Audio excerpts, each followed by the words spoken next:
Good morning, everybody. I believe the mics have been tested.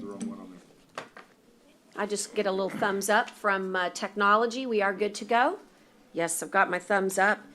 In that case, I'm going to ask all of you, now that I have called us into order, to rise, please, for the invocation, to be followed by the Pledge of Allegiance to the United States of America and to the Texas flags. And do we have a volunteer this morning? I'll do it, Joe. I'd appreciate that, Commissioner. You want to let everybody kind of filter in so Yes, they it looks like we're going to bring in some folks from Annapolis. put them where Welcome. Perfect timing. If you all would just, there's room on this other side as well to spread out, and we welcome you. We are at the point where we're about to have a prayer. So we'd ask you to join us in prayer this morning, and please remain standing as we will follow our invocation with the Pledge of Allegiance to the United States of America, as well as our Texas flag. Commissioner Chesney? Thank you, Judge. Let us pray. Dear Lord, we are so grateful that we are here today. We are grateful that you have given us another day to be on this earth and to enjoy the wonders of what you have given us. We are grateful for this great country and this great state and all of those that are here today to serve Nueces County, and to keep in mind that we also serve you as well. Lord, this is a difficult time in our country for many, many reasons, and this is certainly the time that we must and do lean on you the hardest and the strongest. We are grateful for your Son, Jesus Christ. We ask that you bless everyone here today. We ask that you help us all keep in mind that we are here to serve the greater good, and that we are here to do so in a peaceful and civil manner. We thank you for everything you've given us, for everything you've done for us. We ask you to forgive us of our sins and these things we say, and we appreciate everything that you've done for us. In Jesus Christ's name, we ask these things and pray. Amen. Amen. I pledge allegiance to the flag of the United States of America and to the republic for which it stands, one nation, under God, indivisible, with liberty and justice for all. Honor the Texas flag. I pledge allegiance to Texas, one state, under God, one indivisible. Thank you to commissioners. That was lovely on the prayers. We appreciate that, Commissioner Chesney. Thank you, Judge. And at this time, I'd like to call the date and all of the impertinent information about today's meeting. So today is November the 4th, 2020, and it is, let's see, I've got 9:08 a.m. on the clock. We, of course, are at the third floor at the Nueces County Courthouse, 901 North Leopard. And for the clerk, I do certify that all commissioners are present, and therefore a quorum has been made. At this time, I'll look to have a safety briefing. Timothy, Rebecca's with us this morning. Good morning, Rebecca. If everybody would give Ms. Ramirez your attention, this is the important safety briefing for our courthouse. Yes, ma'am.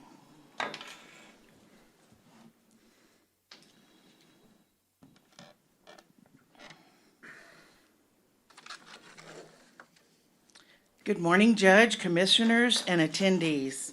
Our safety briefing for today, November 4th, a beautiful day, I might add, is being held here in the third floor Nueces County Courthouse Commissioner's Courtroom, located at 901 Leopard Street. The restrooms are located on the right-hand side of the third floor atrium as you exit the courtroom past the Human Resources Office. Please note there is a fire extinguisher located at the rear of the courtroom, and also 5 additional fire extinguishers located throughout the third floor atrium area. In the event of a cardiac emergency, an AED is located on the right wall as you exit the courtroom next to the Human Resources Office. Participant for today who will be responsible for dialing 911 will be Tyner. Participants CPR certified in attendance will be Dale and Edward. However, keep in mind anyone can render aid. In the event of evacuation, our egress route will be slowly down the atrium stairs, proceeding out the doors located on the LaPan Street side of the courthouse, and assemble in the parking lot across the street, and everyone stay together.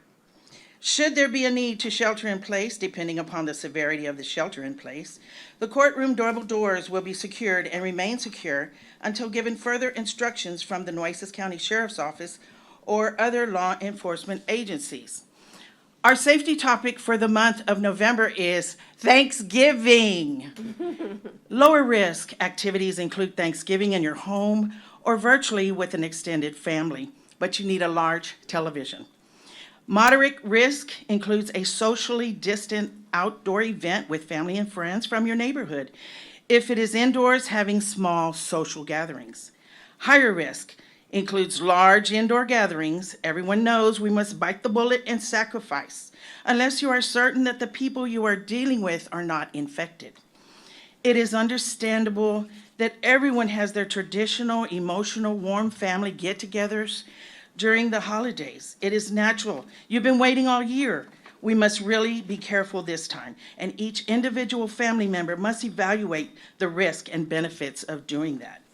Also, I would like to thank Timothy Everest, Captain Laura Garcia, Kara Sands, Eric Gutierrez, Diana Munguia, Annette Mute, and Jason Parker for everyone's participation in pulling together our safety plan for elections. I would also like to thank the public for being mindful of the COVID-19 guidance from the CDC. It was a very safe, successful event.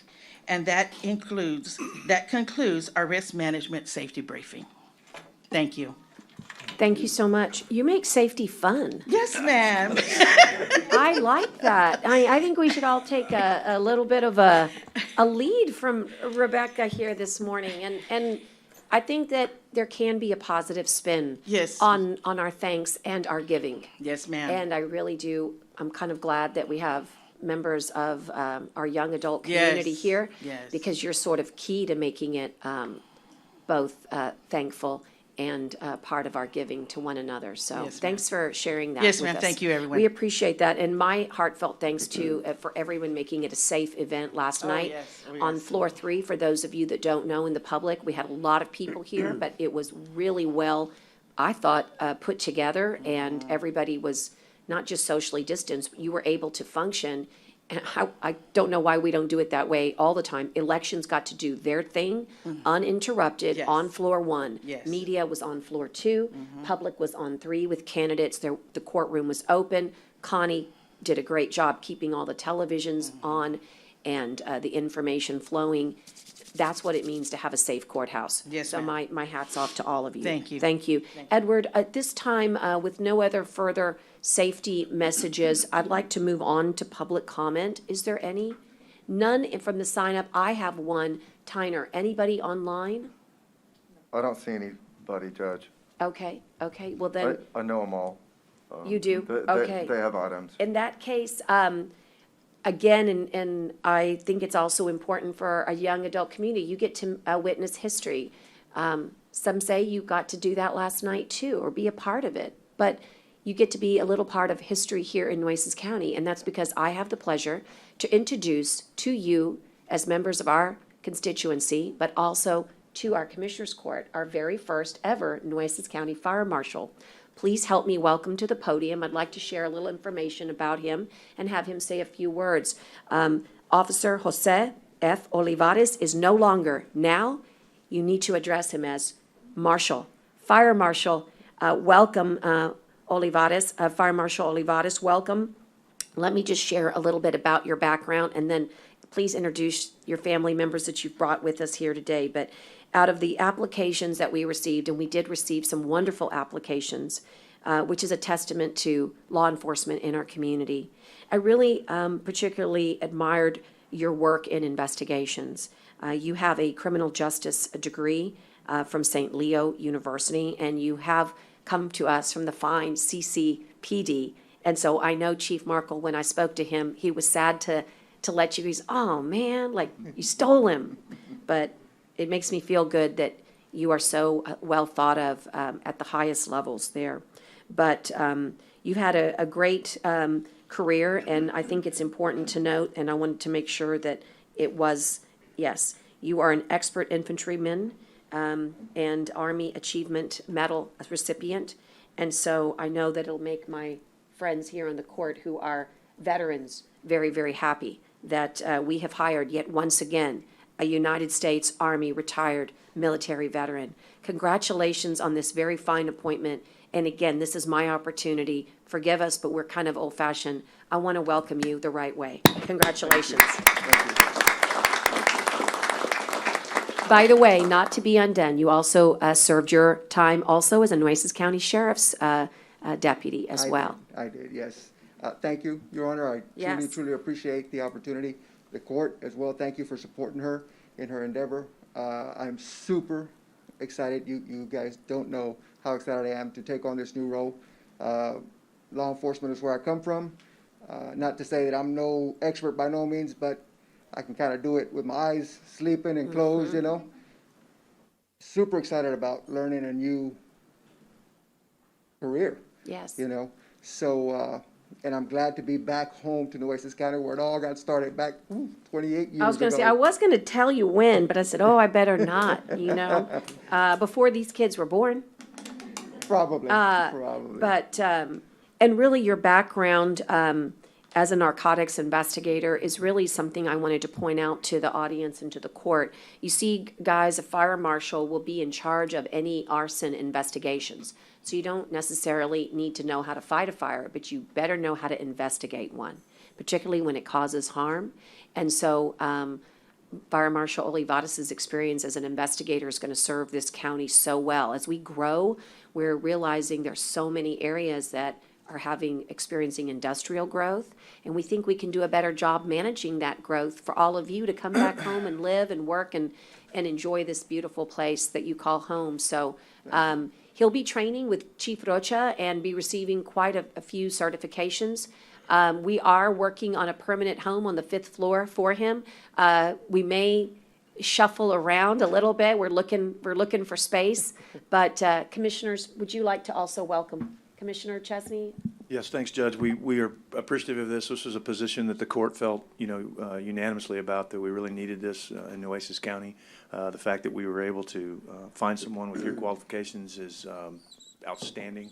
We really welcome you and look forward to seeing you without the mask on, so I'll recognize you without, your mask on. It's kind of hard to recognize people these days, right? That's why I wear my clear one. I think everybody ought to wear the clear one so everybody can see everybody's faces. But that being said, welcome, congratulations. Thanks. Look forward to working with you. If there's anything I can do to help you, I do have a little area in the unincorporated part of our county out in the London area that certainly I'd like to visit with you about at some point when you get an opportunity. But welcome aboard and good luck. And when your schedule clears up, let me know. We can get together and visit. Thank you. Yes, sir. Thank you.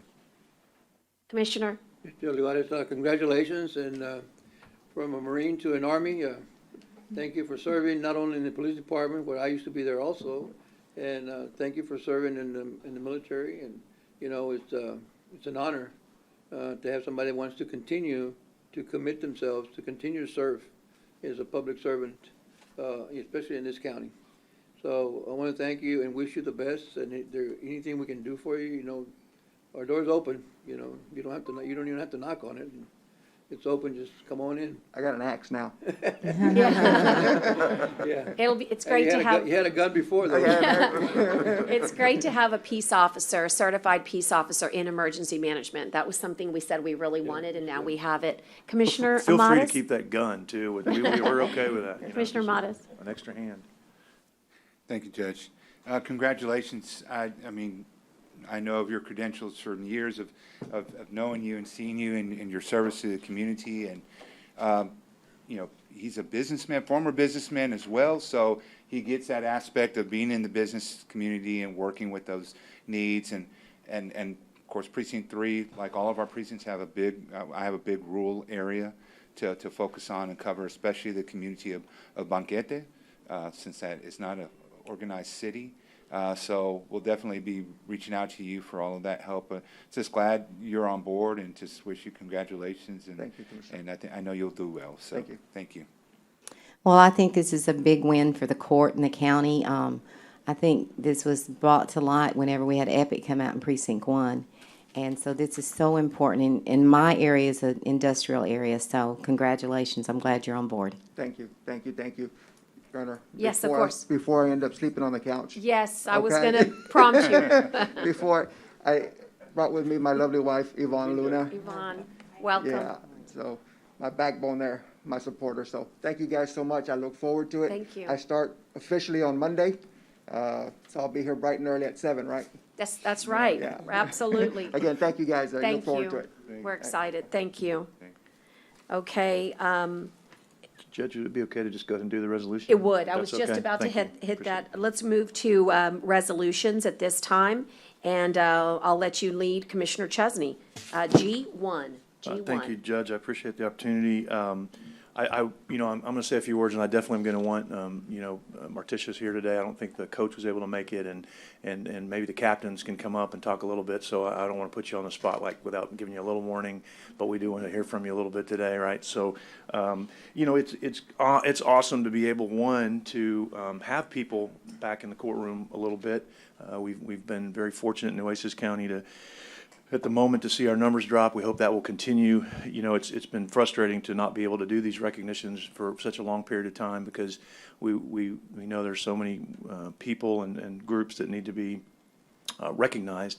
And so many people probably know of my longstanding relationship with Annapolis Christian Academy. And so it was awesome to be able to do this. I think it technically might be in Commissioner Mottas' district, and I appreciate him letting me step on his toes a little bit today. But he was so excited that he won his race last night, he didn't care. So it worked out well. And so congratulations, Commissioner Mottas, on that too. Anyway, so, this is a neat deal. You don't have the opportunity in life to have too many undefeated seasons. These girls went 22-0 in winning their state title. Wow. And not only did they go 22-0, they didn't just play other TCAL groups or private schools. They played 2As and 3As, and they really competed. And I may have missed an A, so I'll let you guys talk about the schedule. They really played a very aggressive schedule. Annapolis Christian Academy is a small private school here. I think, I don't know what's in the high school now, Marticia. 35 kids in the entire high school. I think we've got half the high school here today. So for the fact that they were able to compete at such a high level and not only win their TCAL state championship, but compete against every team and win against every team they played. And I do want someone to kind of talk about some of the great programs you played and beat. It's an outstanding accomplishment. These are great, not only wonderful young women, but they are great, and I emphasize great student athletes. The curriculum at Annapolis is very demanding, and to be able to keep up with the rigors of that and compete at the level that you were able to compete with and go to practices and do all the things that you've done, it's amazing. And so again, I don't care who you play. If you go 22-0 and you don't ever lose a match, that's amazing. So this is a historic season, not only because they won a state championship, but because they did it in convincing, compelling, and dominating fashion, going 22-0. So I want to congratulate you all on behalf of all the citizens of Nueces County. We're very, very proud of what you've accomplished, and we thank you very much. And Judge, I do want to go ahead and make the motion, but then I do want the athletic director and the captains to come say a few words. You bet. But y'all done very well, and we're very, very, very proud of your efforts, and we're very proud of your achievements. So thank you all very much. And Commissioner, I tell you, I was excited about my victory last night, but I was more excited about seeing these young ladies win the state championship. Let me be upfront about that. It is in the heart of Precinct 3, in my precinct, but we know that many of you live throughout the county, so this is definitely a county victory. But this school, this institution has done so much over the years athletically, right, with different various state championships and recognitions, but also the academics and also the faith-based learning that is so important to so many families, and that's important to me. And so I love, my son goes to Hamlin, so every time I pick him up, I just look across that big old field and see the beautiful school and know all the work you've done. I've been there many times on the campus, and so this is just truly a victory for all in Nueces County. I didn't know it was 22-0. I know, y'all won the state championship. I didn't realize it was, well, I'm glad that we have you all here representing Corpus Christi and Nueces County, and keep up the great work. And thank you for your commitment to those three pillars of faith, academics, and athletics, and of course being outstanding citizens. And like we always say, once you go and get your education, wherever you decide to go, please choose to come back and contribute back to your community here. Thank you. Is that a second, Commissioner Myers? Yes, it was. Thank you. I'll take that motion in a second. Was there anyone else that would like to make comment? Well, I too am thrilled. Anyone that knows me knows that I started my, as they say, I'm sort of a good trouble kind of girl, and my first fight was a Title IX fight, and that's what got you the right as females to be able to play at scholarships at the highest level. I want you to take that with you. Somebody fought for you to be able to play athletics and to have this incredible gift to blend your education with your talents, the camaraderie that you've built. And it's not very often that we get to be perfect at anything. In fact, I always say that it's in our failures that we find our greatest successes. But in this case, celebrate your perfection. Not necessarily for the 22-0, but the perfection of being a real team. Clearly, you understand what that word means. And we could probably, as adults, learn a lot from you. So I welcome you not only to court, but we celebrate your success and your parents, because you don't get to where you are. This gift of this amazing school came because somebody also fought for you to be able to afford that right to be there. So thank you, parents, your administrators, and your teachers as well. Deserve a round of applause. Thank you for being here with us. I want to go ahead and do the housekeeping. Tyner, do you have a resolution that you are standing there so earnestly? I know there must be a reason. Yes, we do. Yes, we do, Okay. Judge. May I? And Commissioner Chesney, would you like to approach with your mask, or tell Yeah, me how you'd like to do this? I'm going to let Tyner read it, and then I'd like the athletic director and the captain to speak, and then if we'll take a picture down here in the well, and I'll go down there, and everybody else can stay up. Sounds or good. Then whatever, let's if go that's through the okay. housekeeping. Let's give them the resolution in its right form. I've got a motion and a second. Tyner will read as a formality. All those in favor signify by saying aye. Aye. Aye. Opposed, same sign. Tyner? Whereas on October 24th, 2020, the Annapolis Christian Academy girls volleyball team completed an undefeated season. Whereas the Annapolis Christian Academy girls volleyball team completed their undefeated season with the Texas Christian Athletic League State Championship, marking the team's third straight sweep in the tournament. Whereas members of the Annapolis Christian Academy girls volleyball team were honored as follows: Madison Golke, All-State First Team, All-Tournament, Most Valuable Player; Kate Messner, All-State First Team, All-Tournament; Cameron Gonzalez, All-State First Team, All-Tournament; Rebecca Carl, All-State First Team, All-Tournament; Kylie Day, All-State Second Team; Kayla Chavez, All-State Second Team; Kylie Day, All-State Honorable Mention; Belen Garcia, All-State Honorable Mention.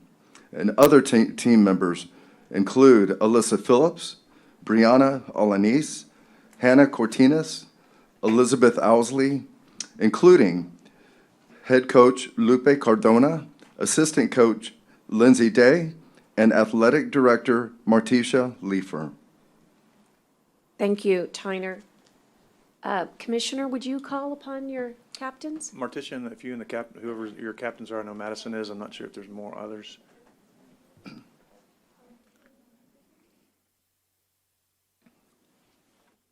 Good morning. Welcome. Thank you so much for having us and being willing to welcome and to appreciate and celebrate these young ladies that have worked very, very hard, not just this season, but I'll be honest, some of these young ladies have been playing volleyball together since the 4th grade.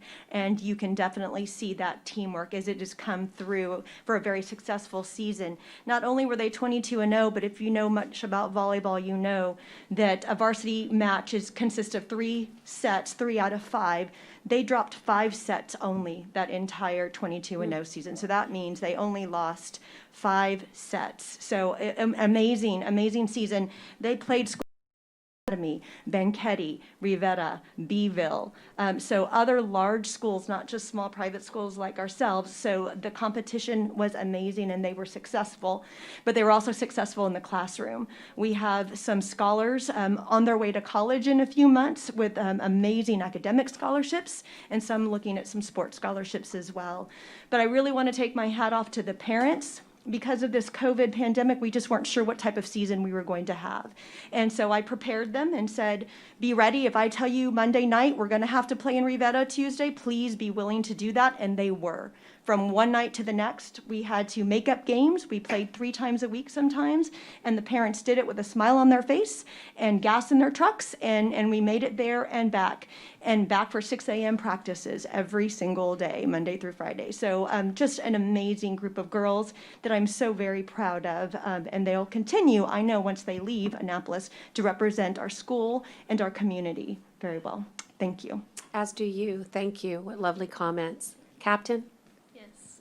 Not only did we accomplish a lot this year, I'm very proud of each and every one of these girls and the relationships that we've built. This community has been built upon relationships with each other and with God. I've gotten to know every single one of these girls intimately, and playing with them has just been an absolute delight, and I'm glad that I got to finish my senior year with them. And Judge, I want to tell you, Wonderful. Madison Golke, I've known several of these girls, her since like first grade. Uh-huh. An amazing young lady, an amazing group of young women. Oh, you can see it. You can see it. What a beautiful sisterhood you have for the rest of your life. That's really the truth. And it sounds like you got a gift of something even greater upstairs than just the ball. Yes. So I'm really, really proud of all of you. And my niece plays college volleyball, so I'm a big fan. But the one thing that I love, it's a good word to memorize, it's dig, right? Dig. Dig deep. Dig deep into your future, into your dreams, into everything. Just remember what it felt like to go dig, and you'll be fine. You're going to do so great in life, and it's amazing how you're living through something I just will hopefully never ever live through ever again. But don't take it as a negative. Think about what your coach just told you, how important it was to be ready and flexible and nimble, and your parents showed you the way. So just remember, pay it forward. Thanks, everybody. I think Commissioner would like to go down and visit with you Yeah, now. if y'all are okay, we'll just kind of, we can get the girls If right it's up in okay, here. we're going to stay right here, Yeah, Commissioner. we'll do a little, you know, yeah, everybody's got their masks on, just come up here in the well and we'll do it Tyner, would quick you and- help them? Yeah, with those tables, and then Commissioner, you can stand, the rest of us will just stand up. And if one of the parents will help with picture taking, that would be great. We got an official photographer. I didn't want to push it right into your eye.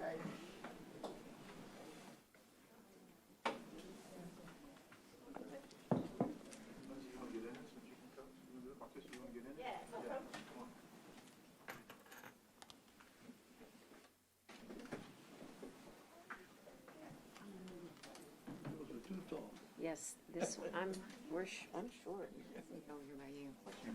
I'll sneak in the gap. I'll sneak in that gap, and I'll sneak in this gap. I'm doing good.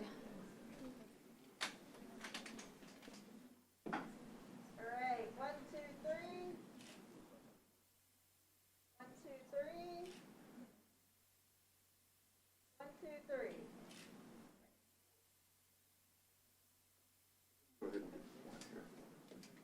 Ready, 1, 2, 3.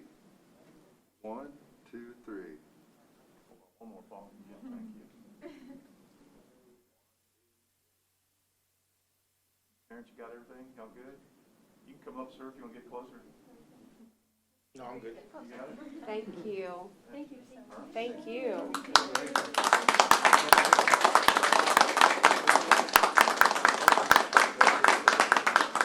Hey, guys, good luck. Good luck. Good luck. Congratulations. Thank you. Congratulations. You bet. Okay. So that was very nice. Pretty much sets a nice tone for our day, I think. By the way, I figured out that's why our forefathers here put the resolutions up front. It's meant to start us off in the right way, reminding us the best of us is amongst us. We're going to move to the discussion of the, well, actually, Tyner, just because I want to make sure nobody's waiting for us, on H1, is there an announcement to be made of the Employee of the Month? No, Judge. just the announcement. Yeah, So and it's we exact- want to remind the supervisors to to please nominate their employees. Okay, Like to mention, again, everybody that worked last night, they get honorable mention. yes, Did a great they job. do. They do. It was so safe and so, so streamlined and efficient. Okay, so just so you know, commissioners, I'll move back to F, but H1 is complete. The purpose of the agenda item is just to remind all department heads and commissioners to encourage the nomination through the process of Employee of the Month. Tyner's office does handle that, those receipt of those nominations. And we look forward to making that announcement at our next court. So please send them in. Okay, let's move back to F1, and Melissa's here with us to discuss the COVID-19 response, and she's also here with us to do item number 2, to discuss the hurricane and tropical storm recovery. And of course, that's Hannah. So F1 and F2, Melissa, you can break it apart, but we're ready for your report. Sure. Good morning, Good morning. Judge and Commissioners. I'm glad to be back here. Before I started on these items, though, I would like to say something about the fire marshal, if that's okay. Yes, of course. I just wanted to say we're very excited to have him on board. I know there's some kind of talk about where he's going, but as of yesterday, we've kind of solidified the Hilltop Community Center. Oh, So the building great. that's at the forefront, it's an entire empty building. We have a full office, we have a restroom, we have a kitchen, and we have a conference/training room. So now that we have the building, we have some of the budget to do it, and then the rest of it's gonna come over time. But we're very excited. Chief Rocha, the ESD fire chiefs are very excited about what we're gonna be able to do. And this building works perfectly because we are creating essentially a satellite office in our EOC for the fire marshal. And then this also creates a place for us to have a satellite EOC in the fire marshal's office.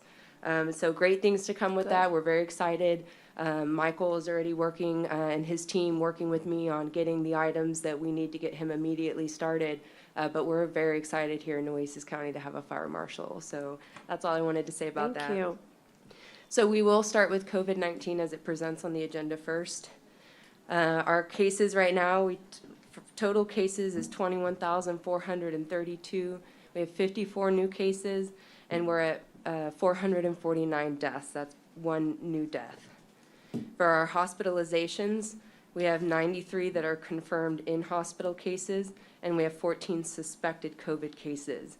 Our current bed count, and again, these are very fluid numbers, they're changing even as I speak right now, but just to give you a general idea, we have 28 adult ICU beds, 7 pediatric ICU beds, 167 adult vents, 33 pediatric vents, and we have 101 adult BiPAP and 6 pediatric BiPAP with 310 medical surge beds.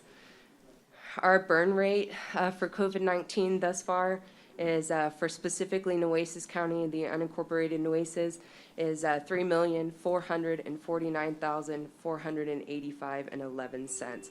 For the entire county, we are at 12,204,640.18, with Corpus Christi being at 7.7 million. As far as preparedness with COVID goes, we're preparing right now to see an influx in COVID because of the social gatherings that will occur during the holidays. We're also looking to see an increase in flu as we get into flu season. So ensuring that our population, our citizens, our residents are getting their flu vaccination and getting it in time is really going to be essential to keeping our hospitals and our hospital beds clear and open. On Wednesday, October 28th, our office, including Judge Canales, participated in a Dishes and Tatum exercise. It was a virtual tabletop exercise for vaccinations. This opened up our eyes. It gave us an opportunity to see what kind of potential concerns or complications that we may experience if the scenario were to roll down as it presented on the exercise. Supply chain issues with just the location of where we're doing vaccinations and the type of vaccinations that might be coming down and how that would impact our community or be difficult in our community. Our EOC team members are already aware of these things and are starting to prepare. Michael is working on supply chain. Edward is working on the potential types of vaccination runs we can do, like we do testing. So everybody is working already hard on this roll down of vaccinations that we know will come at some point. As far as testing goes, our testing here in the community continues to go on. First responder training, as that's essential to make sure that our first responders are staying healthy and active, is Monday through Thursday, 9 a.m., and that's at Fire Station 5, CCFD Fire Station 5. We have one that's happening at the Richard M. Borchert Fairgrounds on Wednesday. Also on Wednesday, which is today, we have the public health is performing testing as well. Friday and Saturday, our Memorial Hospital site testing will be occurring. So we're regularly testing not only the residents of Nueces County, but our employees, our first responders, and those testing operations will continue to occur while we are rolling out vaccinations. And so our team is preparing to plan and figure out how we're going to continue to operate both of those things, because testing will still continue to be important once vaccinations roll out. That's really all I have right now for COVID. If anybody has any questions before I move on to Hurricane Hannah. Questions, commissioners? The only thing I want to add is that, Welcome back. yes, Thank you welcome very much. back. It's good to be back. It's difficult, but it feels good. Good, It feels good to be back. good. Tyner's going to get to all of you the first phase of the public messaging campaign. It's going to come, Tyner, to you this morning, and then hopefully you'll be able to reach out to give it to all the commissioners. Public health was kind of retweaking some language, but what you're going to see is creative for the holidays. You're going to see it applied on bus benches and what do we call them? The bus panels. There's and Like then the side of the the side of the buses. bus, but actually they're the bus stops. There's actually like some nice panels on the side, and then how it will. There's also opportunities for digital media, billboards. And all of this is items we've already approved, but it's really very, very strong content, English and Spanish. And this is our effort, if you'll recall, with the city of Corpus Christi. And public health kind of controls the content. And I know that she was reviewing it yesterday. And so I hope that you'll get it in your inbox maybe later and let us know what you think. And remember, this is, phase one. There'll be more messaging. There's also strong messaging about the flu shots. I want to not put you on the spot, but we really want to encourage people to get their flu shots. So if you haven't, maybe this messaging will get to you. And then the third thing is the COVID clinic. We've had 21,000 people recover, which is wonderful. And but there's still people that are in the pipeline, and we want them to know that this COVID clinic is there for them. Or if those 21,000 need some checkups, follow-up because of effects of COVID, this clinic is for them too. And we didn't feel like we had really done as much as we could have to message that. So all of that will be in your inbox, all three campaigns. And Tyner, I'm not sure how it's coming to you, but if you wouldn't mind doing that, and send it to me too. And this is also where Accenture becomes even more beneficial as we do start vaccination, we start public messaging, we start all these different operations again, and having that data management system and a system that can help us sort through these different issues that we have and keeping track of our residents and making sure that everybody is getting their vaccination and second round vaccination as well. Yeah, I think if I wanted to highlight for the court one thing, maybe you could echo what your impressions were from our call. But it definitely seems that the vaccinations that are bound for Texas are basically a 1-2, so 28 days apart for the first vaccine, and then the second potential vaccine is 21 days apart. And so you think about that, not being able to mix and match. Think about how tricky that is to get people to come back for the second round. Data management will be critical on And this so one. we've invested a lot in that early on, and it's going to pay big dividends for vaccines. So just want to say thank you for those are the real pieces of details that you've been working on. So if there's no further questions for Melissa, I'll have her move on, but I'll give you a chance, commissioners. Okay, would you move on to the next piece, which is Hurricane Hannah? Sure. So right now, at where we stand with our Hurricane Hannah damages, working with TDM and FEMA with our disaster summary outline, our damage assessments, For 2020, the threshold was raised up to 38 million. So where we stand right now is 35,540,849.19. So we're skirting close, but we're not there yet. Some of the delays that we've encountered is when we submitted our disaster summary outline, specifically Bob Hall Pier. There were some questions about the structure itself, the condition that it was in before Hannah, and we've been working with Jacobs Engineering. The request was sent in.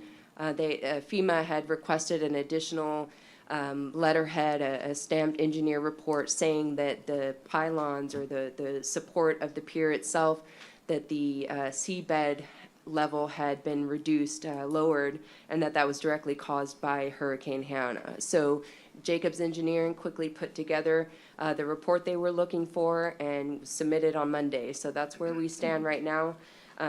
Per the report, it sounds like it was in fact Hurricane Hannah that lowered that seabed level, and the entire structure due to that would be compromised. We're also working with Haggerty. They've been tasked to assist us in recovery and reimbursement and funding. We had a great call with them where we talked about other funding opportunities, and I know that is something that they're currently working on, is looking for additional funding sources for covering any of the Hurricane Hannah damage in the event that we are denied by FEMA for public assistance. So as of right now, for the unincorporated Nueces, I know I said the overall county was at 35.5 million, but for unincorporated Nueces County, we are at 19.6 million. That's where we're at as far as the recovery process goes. Scott Cross has been working very diligently. Jacobs Engineering has put together reports very quickly for us that we've needed, and we're just working with FEMA, waiting for that kind of confirmation that they're accepting the report that was submitted on Monday, or if that's going to change where we stand at all. So that's just a brief update. Did Thank anybody you. have questions? Commissioners? I want you to know Commissioner Chesney and I are going to be working really closely together. Not to say that everybody isn't interested in Bob Hall Pier and its recovery, but we've already had our first initial meeting, and Commissioner, I'll yield to you. You may just want to share, obviously our commitment to doing everything we can to going through the process. Yeah, I appreciate it, Judge. I think it's important for the public to know that we are working diligently on Bob Hall Pier. We spent countless hours on this. I know Judge has spent even more on it based on her role as emergency manager, and I appreciate that. We met this week to continue to have dialogue on where to go, and obviously it's a tough task because it's an iconic pier. It's important to the community, and we're certainly hoping to get some federal help on this. And I don't know, we don't know if we're going to yet, but we've got I think the judge and I worked on. We've got an A, B, C, and D kind of plan to come up with ways to do this. Once we get the final report back from the engineers, which we anticipate the end of November.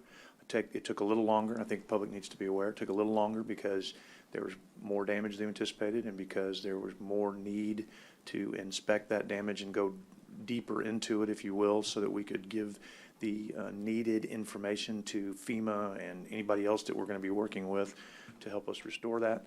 So I appreciate your efforts, and we will assure the public we will continue to be diligent on this. It will not be a fast process. I do not want to lay the expectations out that we're going to have a brand new pier overnight.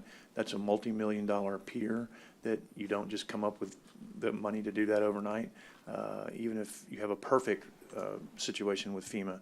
So it's important for the public to be aware and to be patient, but know that it is high on my list, and I know it's high on the judge's list, and in this court has already expressed their commitment to help in whatever way, and they don't know what way yet, but they've expressed the sentiment to be. So this is a county facility, and just because it's in my precinct doesn't mean other commissioners and the judge aren't going to support it, just like there were projects in other commissioners' precincts that I support, because even though we represent an area, I think we all feel up here that we all represent everybody in this county, even though we don't technically get voted on by them. So it's important to know that if something goes wrong in another commissioner's precinct, that I'm going to be there for them, and I know that they're going to do the same, because it's not for me, it's for the people of Nueces County. So Thank you. we're working hard, and I just wish it was going to be faster, and I wish we could do something quicker, because there's a lot of revenue that comes from that pier for the county, including not only the rental revenue, but the pier revenue, and not just for the revenue standpoint. It's a very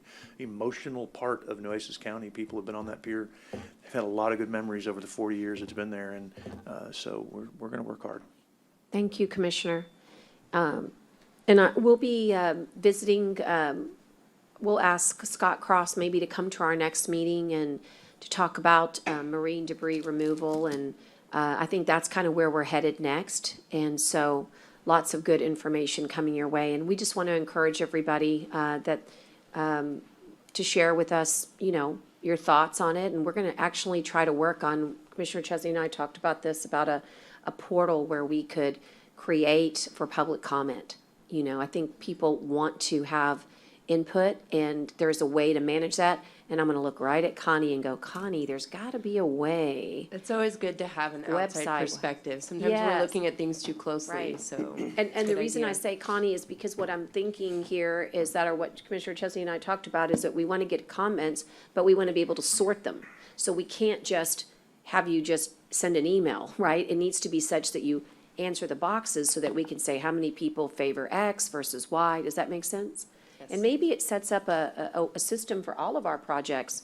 If you want to get public input, how they feel about certain things, we could use this system. I think it's part of the modernization of the court. So, thank you, Melissa. Commissioners, on any issues? Okay. Melissa, thank you so much. Thank you. Appreciate that. Absolutely. As always, we do this highlight, but we encourage everybody to reach out to us. There was a lot of subject matters that were not covered, from reopening the courts all the way to, possible, trying to think of another good example, the prioritization, the work that we're doing with the hospital district. So if you have any questions, please reach out to us. And we are planning on setting up a workshop. Tyner's working vigorously with our schedule. We just knew with elections, we wanted to wait. So now that elections are over, look for something next week to reach out to you for your calendars, so that you can get a deep dive into any of these areas that you have interest in. And this won't just be for us, it'll be for the public and or for other electeds. Okay, we're going to move on then. We'll move on to the consent agenda. We did all the resolutions, yep. And now we're on number 2, and I'd ask the court to please review items A through U. A through U. Are there any that need to be separated at this time? And then I'll take the motion right afterwards. H. Thank you. H, Judge, A and T. A, and T is in Tom, okay? I want to pull C, but C, number 1 and C.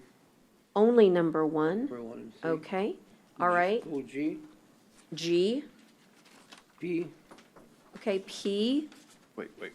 Tell me, G? G and P, all right? it's C, P, it's C, G, C, G, and P, Commissioner? right, and T. And T. Well, T was pulled already, Commissioner. Oh, okay, I'm sorry, I didn't hear that. It's all right.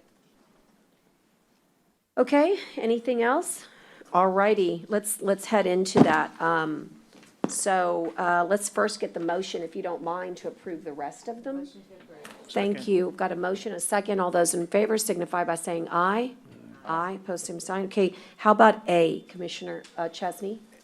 Well, and it's, I really don't want to rehab the whole discussion. I just wanted to be able to, on the, I can't find it, I'm sorry, but there was on the check register, I think that's where that also reflected the payment on the Crosswinds deal. I think, hold it, yeah, it's on page, shoot. Page 2? Page 2 of the check register is what it says, but I Okay. don't know if that's right, because there's 20 pages ahead of the 2, so it's on the second group. Right. And so, I don't know if I needed, that's the only one I have objection to, and it's gonna be the same objection on C that Mr. Gonzalez pulled. Again, not Okay. trying to rehash it, just wanted to vote And this is, independently on those. this is for the acceptance into the record of these checks. And that was, it. Again, I don't need to rehash that. I just wanted to be able to go on record and, It's probably the same thing as, yeah, it is. C. Yeah, it is. Basically, it's the same. So I don't know Okay. how you to best do that is, Okay, but it's not the whole check register, it's just that, and it's just that one on C1 too, and I appreciate it. okay, all right. And we actually have, do you have any questions? We have crosswinds here. We actually, or do you just want to, I just wanted to vote. I mean, I don't want I to get, think that was tabled. Yeah, we tabled it. I think when you left. yeah, because we didn't want to, Table you that. weren't here. Right. Because you weren't Right. here. right, And we need to bring it back up, I That was guess, all. for action, right? But we didn't take any action on it. right, Yeah, we tabled that in the last meeting. okay, Right. okay, all right. So I don't know what we have to do on the check register, because it says authorize, there's two of them, right? I don't really, A says authorized payment of bills, and then C says authorization payment of bills, but there's kind of the same bills on A and C. So I don't really, Dale? C are your special motions that require action by the court because they're either under a contract or under a special project that we have. So that's why we consider it called a special motions. So your letter A is for your regular bills so that comes through as an invoice. So it appears the same, however, level C requires that it is because of a contract or a special project. all I wanted to do is pull that one out and vote differently. So I guess, I don't know how to do that. I don't want to, Well, I'm I not trying to think we vote can against just- every one of the check registers, or I guess I need to make a motion to not, Just make a motion yeah, I'll and, make a motion not to pay that. I don't know how else to say right, that. and they're already paid, is that correct? That's correct. They're already paid, so it's just it's a reading into the record, the acceptance of that. But you can vote against that. Let me ask a question, Dale. If we table an item with amount, the table is for no action, right? Well, if you remember and you look at the agenda item that was on last court, the agenda item said that the check was already dispersed. The first two checks were, but that the whole amount was already The whole dispersed? amount was already dispersed according to what was listed on that, under the authority of an early release signed by the judge. Okay, I just. So the funds have already been released and already been paid. Okay, Well, I'll tell you what I'd like to have, if it has been done that way. I'd just like to have an itemized statement. sure, Of everything that was spent from who and who made what, and sure, copies of the invoices and from the vendors and all that. sure. Let's get that to Commissioner. And also, I believe there is a presentation that Tyner, that actually showcases all of that information that we can get to you, so you can get it to the court. There was one attached to this, but it wasn't a complete itemized statement. Yeah, it just was a general, but Can we get that, Tyner? I know that Crosswinds did prepare a presentation for that purpose that shows all the vendors that were utilized, both in, What was paid to Crosswinds and all that. right, they were the umbrella, but they Right. have all the subcontractor, all the media outlets and all of that. And we can accept that presentation into the court even today if you'll get it from them. So and I Judge, guess the now would truth be- of the matter is you didn't have to bring this to the court. It's already been paid, so this item's really moot. I mean, it's been done, so we can rehash it all day and waste time, but it's been done. Right, and I don't, and again, I'm gonna say, I don't know why if the judge gets an opinion that she can do this on her own, which she got, I don't know why we keep bringing this stuff to the court. I agree. I get it's for transparency, I'm okay with that part of it, but maybe it shouldn't be a vote, maybe it should just be like a presentation, because I hate wasting the court's time on things.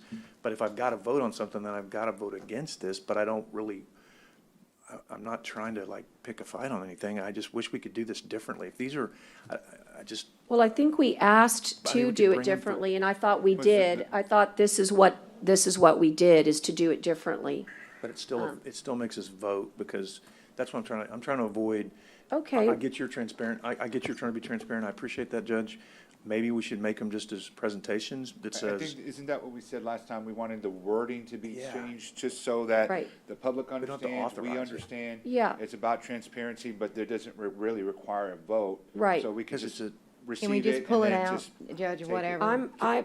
That was my request the last time. I'm happy to do that. I mean, that's completely Vote on fine. the let's rest do of that. the register. Could we just pull them out? Could we just make a motion to pull them out?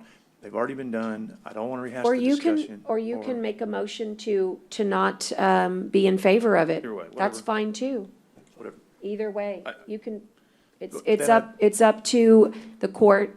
What I'm trying to do is, I'm trying to sever the ones that we shouldn't have to vote on, because because I don't want to vote against all the rest of the bills or all the rest of the special motions.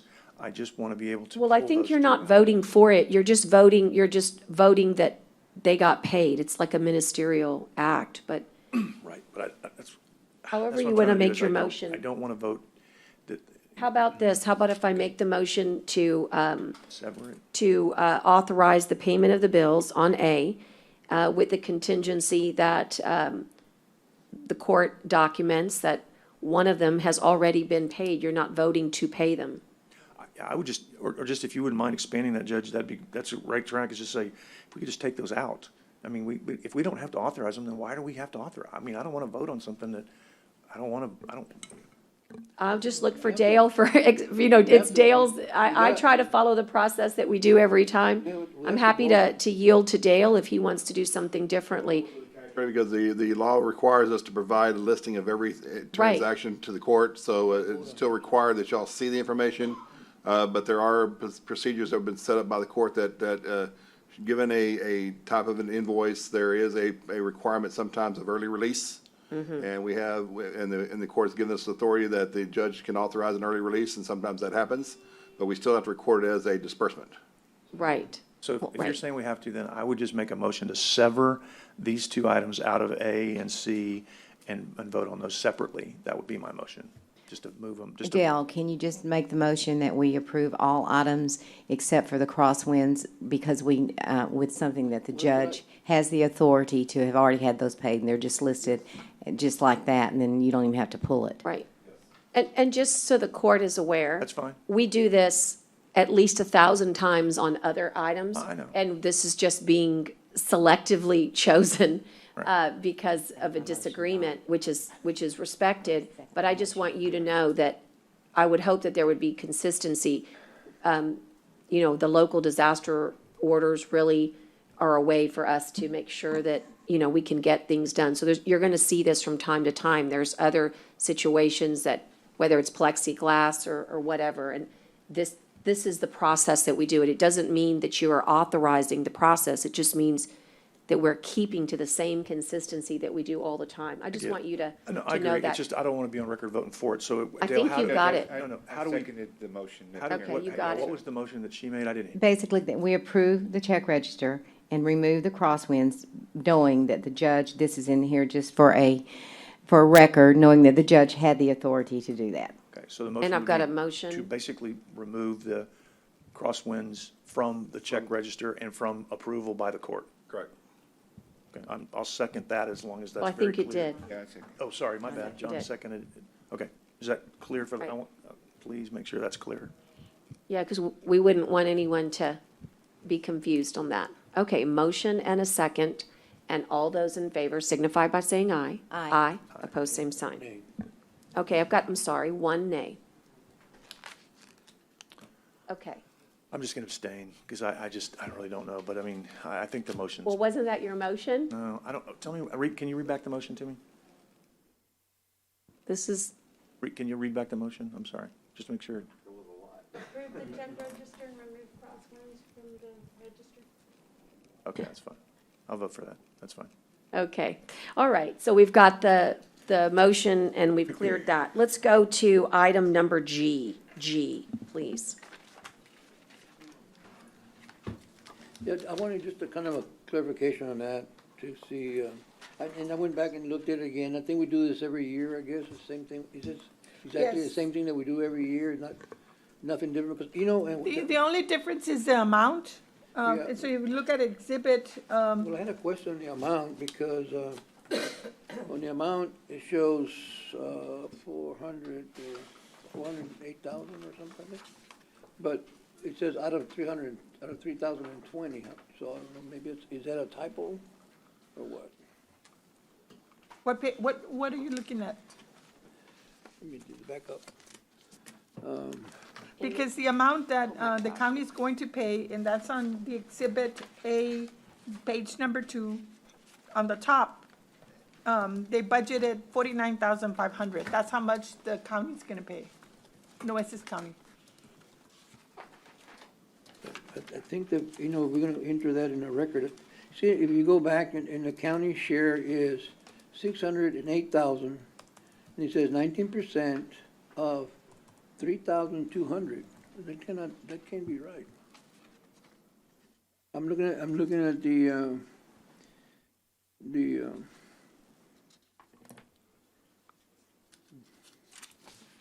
right here. That's what I'm looking at. At the AIS, or what do you? I don't know who submitted this, Tyner, I guess? You submit this? I'm sorry? Did you submit this? Who submits this? I think the county attorney's office actually submitted that item. I don't have. I have a question, I just have a the- question on the amount. I'll make sure, I don't wanna go to record showing that we took money from some, and not enough money from, because it shows here, What you're approving is the interlocal, but not the amount? the amount in here. What's what I'm saying, the amount in here? But the amount in the contract is 49,500. So what is this county share is 608,000? That's a total amount of both Aransas and Nueces County. 19%, St. it Pat. says 90% of 3,200. So how can that be out of 3,200? Is that 3 million maybe? Let me see, I don't have that. Hey, Tyner, wanna give it that? I just look before we go on the record showing.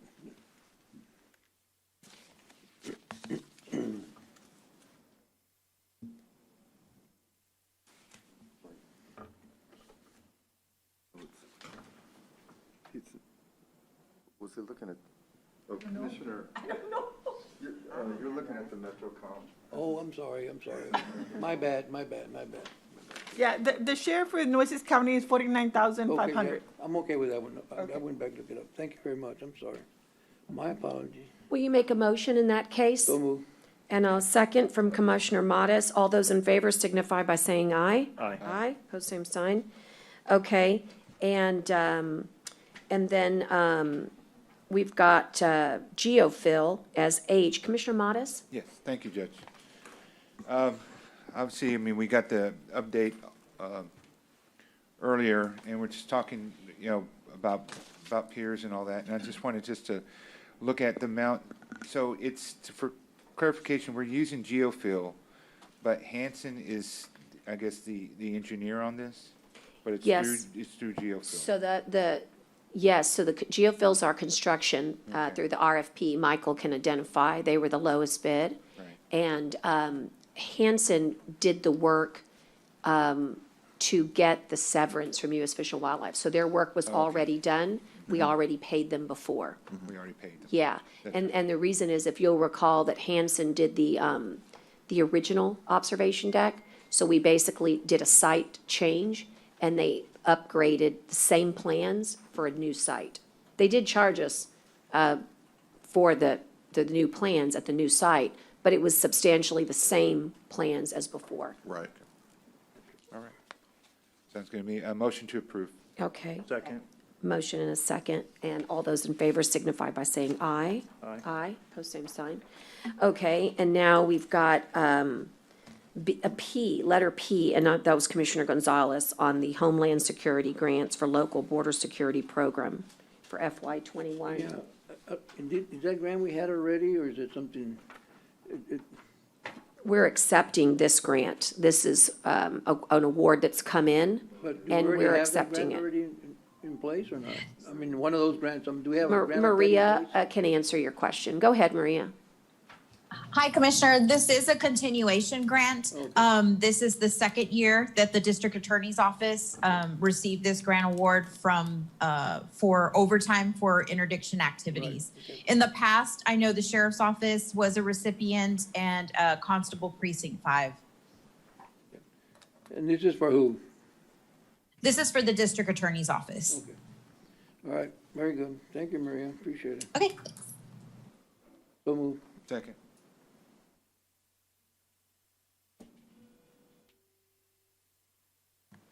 All those in favor signify by saying aye. Aye. Pose same sign. Okay.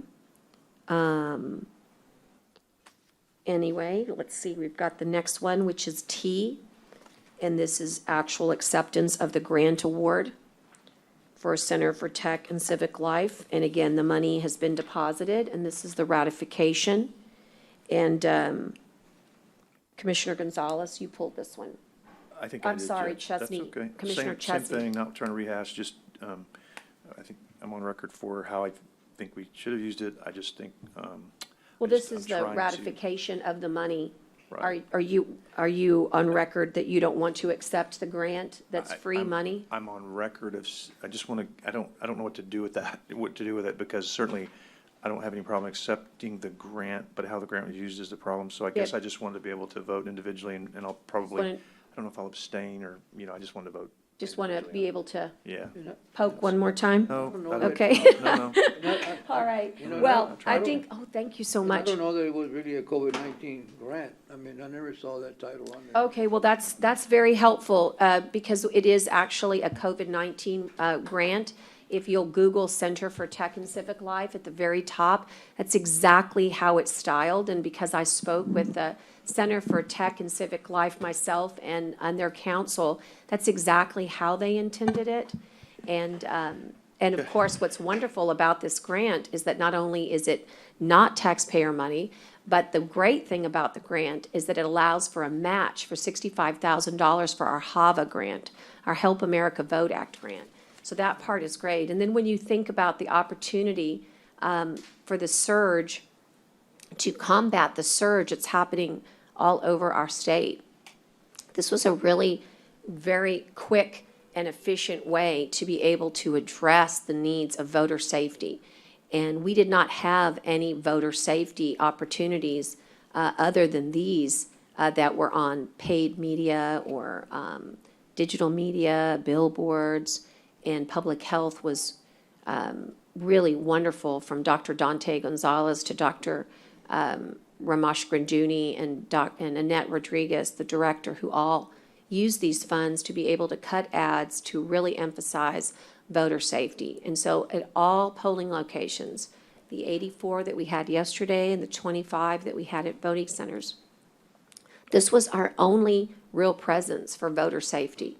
So I really, I want to make sure that everybody knows that this is non-taxpayer money, it's free money, and it's money that the county has had direct deposited. And it was not only a COVID-19 response, but I think it's important that the commissioners know and the public know that the group, the 501c3 organization, not only understood how the funds were being used, but approved of the way the funds were being used, and understood that these funds were going to be used in a COVID-19 response for voter safety. So I think that's really important, and would want you to know that. And Well, if we again, don't accept this grant, the county's going to be on the hook for the money that's been spent. Is that correct? Well, grant's already been accepted. I just don't want to be on record. But that's what we're voting for, to accept it. And I Yeah, don't- and that's really important, that the idea here is that it's really important to read the agenda items and to understand what their purpose is.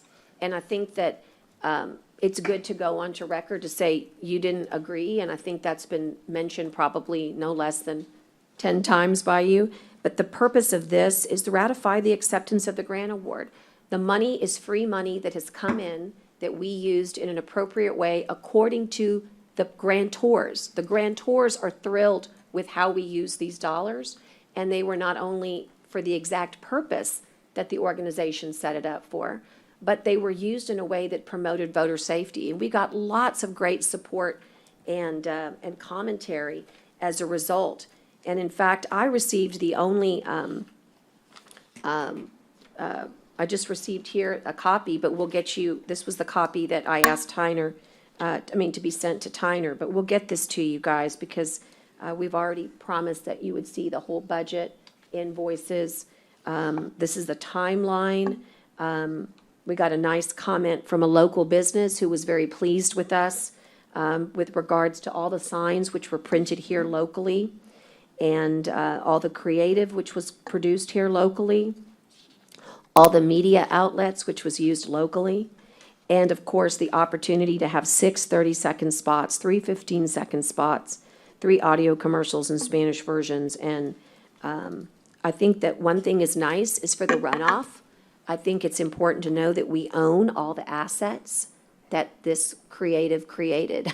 So you've got, this campaign has logos, domains, meaning websites, right? And all of that is now owned by the county. And so from year to year, you'll be able to enhance that particular platform. And you can utilize it, of course, in the runoff, but we can also utilize it year after year. So it's really good because you can, it can change reflecting on whatever the guidelines are at the time.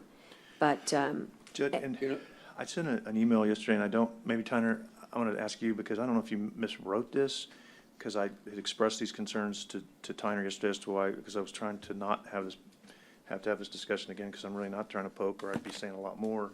But it says in Tyner's email, and it's not you, Judge, it's Tyner saying, I just don't think we could make the case applying for the grant was under the emergency powers.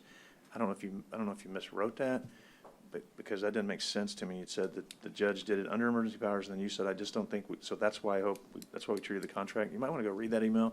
That may have just been a typo. Well, I'm sorry if you're confused. The court ratified submission of the grant application on October 7th. That was on the consent agenda. Talked to Maria yesterday. The Crosswinds agreement was entered into under the judge's emergency powers to get moving, because we learned that we got the grant, and the judge, wanted to move quickly. Maria is the one that grants electronically applied for the grant in the name of the county, not the judge. So that's why Maria, I talked to her yesterday, felt compelled that since those actions were on behalf of the county, that the county was applying for the grant, that's why they go on the agenda. That's what I meant to say. well, the most important thing is that, So again, if we already if we did it back on October 7th, then yeah, on why are we- October 7th. October 7th, the Why are we court doing it here? ratified submission of the application. Grant. And then this is, all you're doing is accepting free money. This is, it's kind of odd to me that there is such a controversy over accepting free money that was used for a great purpose, which was voter safety. And it was not going to be used in any other way because there was a refusal to do so. So we used it, and the timeline is very important here because we had already started the early vote. There wasn't going to be an opportunity for future use. But I understand that it's a fun thing to be able to say that, I think it's become, this was a national political issue, and that's why I think it's come up here. It's yet one more way that unfortunately we, as I say, we deviate. But the most important thing to know is that we did, as a court on October 7th, agree to submit this grant.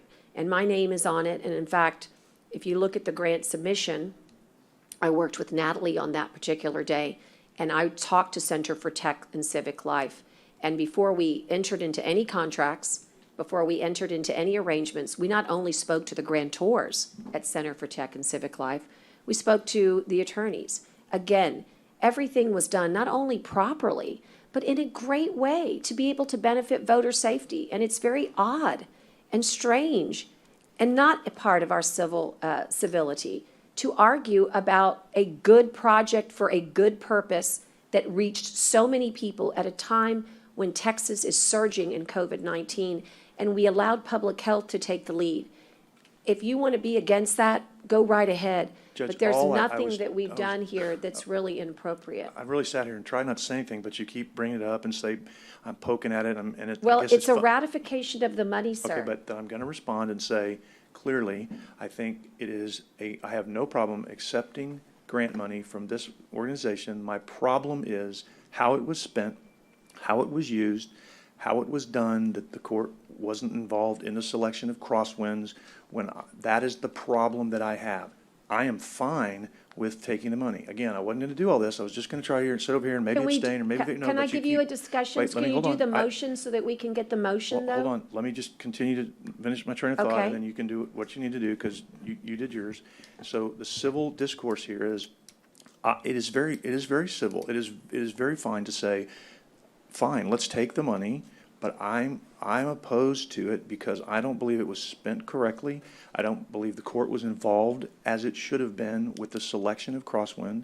I believe the money could have been done in a different way, and so that is the civil discourse. The disagreement is not over taking the money or applying for a grant, and that needs to be clear. It is over how the grant was spent and the court's lack of involvement and the fact that it was given to an out-of-town company with local participation, of which I appreciate and have acknowledged repeatedly, but do not believe it should have been awarded to Crosswinds. That is the disagreement. Didn't plan to say all that, but since you articulated your position again, I'm articulating mine. I only pulled it so that I could either abstain or just vote no, and I really didn't plan to do all this. That's why I sent the email yesterday to Tyner saying, hey, I really don't want to have this discussion again, but you keep bringing it out, and that's fine, and I'm not being critical, and I'm not mad, but I'm not Actually, gonna- it's just I a don't wanna- ratification. Right, but I don't want to sit here and listen to that one side and make it sound like people are fighting over taking good free money for safety. That's not the fight. The fight is how it was spent, who it was spent on, and that the court, in my opinion, was not involved. So that's all I have to say about it. I'll Right. someone can make a motion and we'll move forward. But Right. again, I want I to make Well- a motion to accept the grant. clear.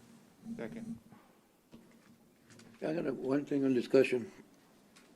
When you keep saying free money, every grant we get is not free money. I mean, when we get a grant, to me, once we get a grant, we get money, it belongs to the county. It belongs to the county, I think, because nothing's free. I mean, it's not like it's a free money. Do as you wish, because every grant we get, we could say it's a free money. So we could use it, probably any way we want to. So I'm just, I get confused when we say free money, and it's a grant to be used in Nueces County. So that's, just an issue that I have is, the wording of free money. So, but, that's because I thought any money that comes to Nueces County belongs to the people, we're here to serve the people, and to me, it belongs to the taxpayers. Once we get that money, we received it, it belongs, goes in our budget and belongs to the taxpayers. I mean, that's my observation, my thing, I don't know. But anyway, that's my discussion, there's motion. Thank you. Thank you, and we appreciate your viewpoint very much. And the one thing that I wanted to echo here is that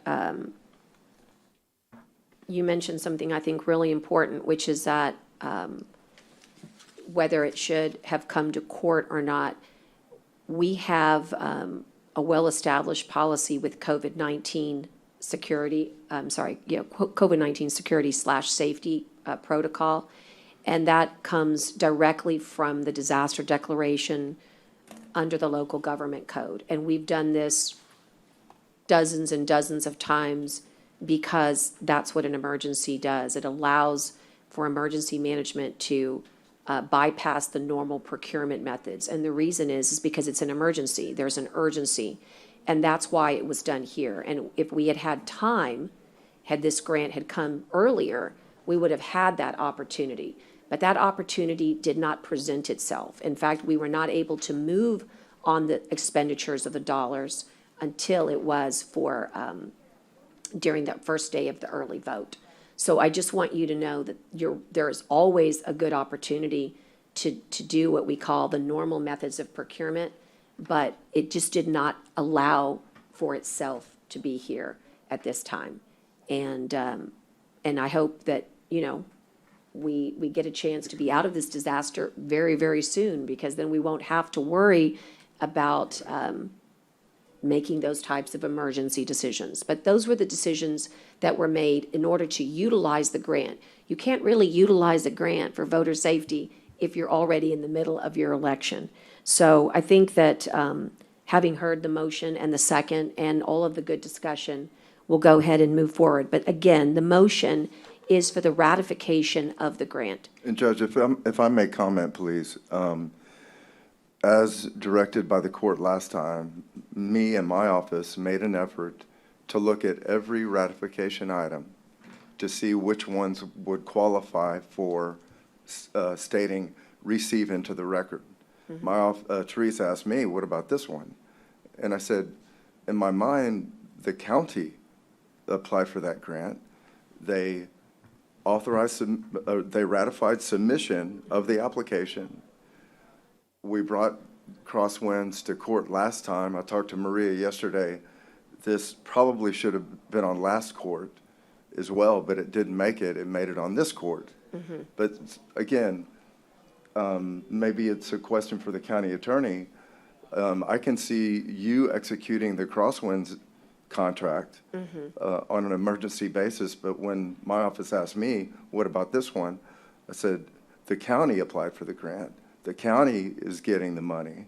And in my mind, it was not an item just to receive into the record. Right. And that's why we bring these here. We're trying to do it the right way. So I appreciate Tyner's office being, as like I said, we're process people. We just like doing it the right way. And we know that it might make some people uncomfortable, but we think this is the right way to do it. We've got the money in the account. We're going to be able to do good things with it. And so at any rate, I think there's been sufficient discussion. But thank you, Tyner, because I think it's a good clarification. And but we will honor the court's request about receiving into the record where it's appropriate. We heard you all the last time, and we're going to make sure that wherever that's appropriate. But in this case, we wanted to bring it for ratification. So I'm sorry it didn't work out the other way, because we really did listen, but I do yield to court administration. It just didn't work out. So, okay, all those in favor of the ratification of the acceptance of the grant, again, that's all this is accepting the money into the record, into the treasury, signify by saying aye. Aye. I'm going to abstain, Judge, because. Abstain, yeah. okay, one abstention for the I don't mind the clerk. grant, the money, but I don't like the way it was done, so I'm going to abstain on this one. And I'm Okay, gonna thank you, Commissioner. abstain for the And same I reasons thank as you so articulated much. earlier. Thank you. Thank you, guys. All right, so we're going to move on. I think there was one more. Let me double check. That was it. That was it. There was you, but it didn't have a problem. Okay. On the regular agenda item, we have a report now from Bank of America, and this is on our ABM Energy Savings Performance Contract. It's related, of course, to the CIP. Is there an opportunity to have someone on the line? Judge, it's Carrie, our Okay. the lawyer, to report Okay. to the court. All right, sounds good. And Carrie, good morning. Give us a second to set you up here. And you're going to give us a 30,000-foot overview of the highlights. We know you know a lot more about it, but we're looking for the highlights as we've already had multiple discussions about this particular item. Yes, good morning, County Judge, County Commissioners. Good morning. It was a wild night last night, and so I'm glad we're on to the day after election. But last week on Thursday, we closed the financing, one arm of the financing transaction for your energy savings contract, where we borrowed money to implement a certain portion of your equipment purchases with ABM. We did fund on Thursday morning and closed on the contract. The funds are being held by an escrow agent on behalf of the county. So it's county's funds is being held in a bank account and will be applied to the purchase of the personal property under your energy efficiency or energy savings contract. We're just cleaning up a couple of items that the bank has requested before releasing the funds for actual expenditure. They were looking for a rider so that they, the property is covered by a UCC or a lien on the property. So they needed a rider from either just to make sure that they were covered on the property placed into service. And then we needed to clean up one thing on the payment schedule. So all that's been worked on, and I'll leave it to Tyner to kind of update you on where we are on that. Thank you very much. Thank you. Man, Thank we you. like that guy. Yeah, that's those great. kind of presentations. Tyner is not here with us, but Carrie, I think we're good. Does anyone have any questions for Carrie? So moved. Okay. All right. We are, again, grateful for all the service. There was a lot of background with regards to this particular agreement. And so from the county attorney's office all the way to Blakely Fernandez's office. And I just want to do a little shout out to Bracewell there, because you've got to have all your experts in the room to make sure that the negotiations run exactly the way that the court intended them to. So at any rate, we're grateful. This is going to make a major impact in our capital improvement program. And it all starts with the opportunity to have the financing at a good rate and with terms that the county can accept. So I think, Carrie, you would agree that we have a very strong contract and a very good meeting of the minds on that. I do agree. Okay. All right. Thank you. It's just a receiver report. There's no action needed. I just wanted to make sure Tyner's out of the room, but he's coming back. Okay. Carrie, just hang on for a second. Tyner, was there anything that you needed to end with regards to? Wanted to report to the court that we actually received the money into escrow, and we're down the road of finalizing everything.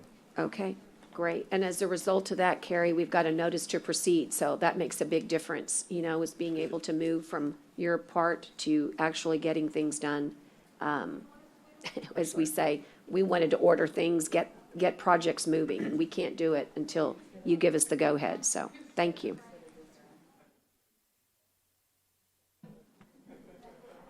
So it's a go. So we're all good then, Tyner? Yes, Judge. All right, Carrie. Thank Blakely, and thank you on behalf of Bracewell for making sure all of our i's were dotted. Yes, thank you. Judge, I would also at this point. Hold on, here. I'd also at this point would like to thank Carlisle Insurance, who helped us obtain some of the information we needed for this. Good. Also want to thank ABM, who was tasked with getting some records together for this process. So Mike and Joel did a good job of helping out Kerry and giving him the information.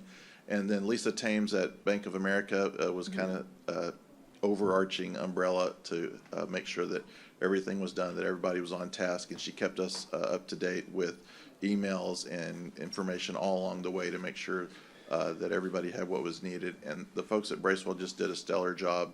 And definitely want to thank each and every one of them, especially Carrie, who led their efforts for us and making this historic loan come through for us for the energy savings contract. Yeah, thank you for that. I don't know if we really have had let it sink in how important it is for our jail and annex and juvenile and just everything. I mean, I know commissioners have been wanting all of these upgrades, and to actually get them, it's almost surreal. So, Carrie, thank you.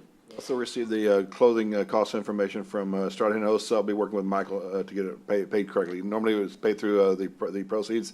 This year we did this one separately, so we'll bring this to you at a later time. Okay, thanks. Thanks again. Appreciate it. Okay, we're going to move on then. You're off the hook, Carrie. Thanks. Thank you. We're going to move on to the amendment. And I actually have some papers that were delivered, so I've got a little bit of a summary in front of me that I just don't know if everybody has all of these papers. Does everybody have all of the interlocal agreement data that was provided for our next agenda item? Yes? Okay, good. So I was just looking that over, but on the phone with us is Peter Collins to assist. But let me read out the item, and then we can move right into Peter, or Tyner, you could tee it up if you'd like. But this is the amendment to the interlocal with City of Corpus Christi related to MetroCom, which is our Consolidated Emergency Dispatch and 911 Center. And here's the big ask today. It's a P25 radio system upgrade and the interlocal agreement that goes along with it with RTA and the City of Corpus Christi. So we have action to take, and there's actually some important, very important information with regards to really how we've modernized MetroCom. This really is one of the most important functions for our county, but we hadn't been very good housekeepers in a long, long time, I think is probably the best way to say it. And we've been able to work with our partners at the city, and we have a very modern new agreement. And we have, unfortunately, some dollars that need to be expended. So Peter, do you want to kind of give us an overview? Thank you, Judge. Good morning, Commissioners. Hope everybody's doing well. What brought about the change to modernize it was the judge is actually spearheaded by requesting a review committee to look at the interlocal that was established years ago. So the review committee consisted of the sheriff, Tina, Kathy, the police chief, our budget person, Eddie, and then also Pat Eldridge. And I was requested if I would chair the committee. We went through the entire interlocal line by line, and there's a couple of things I'd like to highlight as far as some of the improvements that have been made. One of the largest ones is this is an operational center. MetroCom, the main mission of MetroCom is to deliver public safety services as quick as possible. That when somebody calls 911, the call's answered, and then whatever public safety service that needs to be dispatched and arrive on scene, it happens as quick as possible for a person in need. So we stay focused on the mission. And as far as I want to say before I start into it a little bit more, the team worked very, very well together. We weren't county staff, we weren't city staff, we were MetroCom, and we wanted to do the best for the citizens. So one of the highlights that we noticed, one of the things that we point out was the operation committee.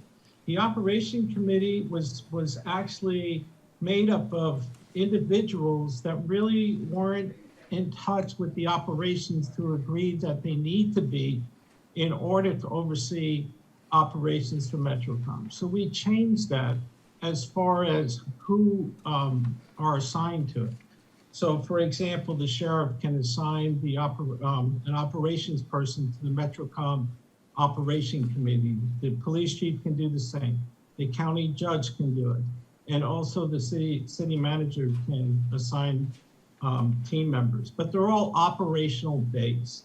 So this way you can deal with operational needs of MetroCom and keep a pulse on MetroCom's performance. The other thing that we actually did do, we did the audit. And I came before and briefed a little bit about the MetroCom interlocal. We did an audit and we baselined that. We have a strong foundation. There were no findings. So that was really good news. And then you have the board. The board consists of the judge and the mayor. One of the things that we did discuss, if there was an impasse, what do we do about that? The board will just send it back to the operations committee, and the operations committee will come up with a solution and represent it to the board. The board also selects the chair of the operations committee. So that's going to be one of the functions as soon as the interlocal gets passed with the county and then also with the city, then we can have a meeting to go ahead and get the operations committee in place. But one of the largest things was, how do you break up costs that's fair and equitable? So we came up with a formula that we consider a living formula, because the other one stayed around for probably 10 plus years, but we looked at it and we addressed the overhead. We're partners. And the thing is, we have to stress that we are partners. We're running operations for MetroCom, what everybody depends on. So that's a 50-50% partnership there. But we took the overhead, but then we say, well, the city and the county doesn't use the same amount of resources. So then we decide to add to the formula, the population. So the city is 90% and the county is 10%. Then we also said, well, what about the incidences that go through MetroCom? So we did the analysis of that. The instances, 89% is the city, 11% is the county. And by doing that, adding all three values up together, divide by 3, gave us percentage breakdown, which turned out to be 76% the city, 24% the county. So we're doing a step increase with the county. This year is 23%, next year is 24%. But we recalculate this formula every 2 years. So the census will be coming out. As the city grows, our incidences will increase, the counties will decrease. So this formula here should last quite a while to adjust to the call of service and the amount of resources that are being used by either the county or the city in their partnership with MetroCom.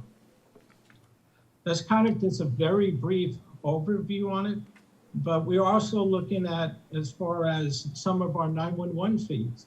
And maybe the judge wants to follow up more on the 911 fees with Yes, sir. everybody.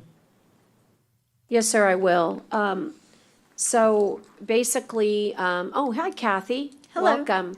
And Kathy has also been working with us on this issue. But basically, for years now, we have not been receiving, Kathy, our 911 wireless wireline fees. And there is I guess, an audit that we're really looking into with regards to the state 911 and its relationship on how it delivers our dollars to the COG. And then the COG, of course, then distributes to the PSAPs. And so we have not been in that role since 2000 and, do you remember, 2010. And so we've begun the dialogue with the state to figure out how we can try to find our way home, so to speak, so that we can start receiving our fair share of these fees. And so, Kathy, I'm going to let you. Looks like you're ready on Mark to also give some background here. But the bottom line is this interlocal agreement is being recommended by you. You've been working on this under our direction for, gosh, months and months. This is at least a year in the making. Yes, ma'am, as well as Tyner Little and Sheriff Hooper. Right. And you, in our committee, this all started when we said we need to have a MetroCom meeting. And just so you guys know, the MetroCom board is the mayor of Corpus Christi, Joe McComb, and myself. And because it sort of stayed dormant for so long, we had not been keeping the agreement. We had not been keeping to the letter of our agreements. And so we've modernized through the help of our committees, and Sheriff Hooper and Kathy have represented Nueces County in that endeavor. And I think, Kathy, we're doing very well now in the modernization of our documents. And what would you say to the court about this interlocal agreement? This interlocal agreement brings several things to the table. It also gives us a fund that's directly related to MetroCom. And it's already been created. It's a CIP, so therefore any additional funds that are left over and anything that we may have paid goes into a MetroCom fund, where previously, before this contract was written, would go into the general fund for Corpus Christi. So it does create that. It also allows us an audit every 2 years of MetroCom.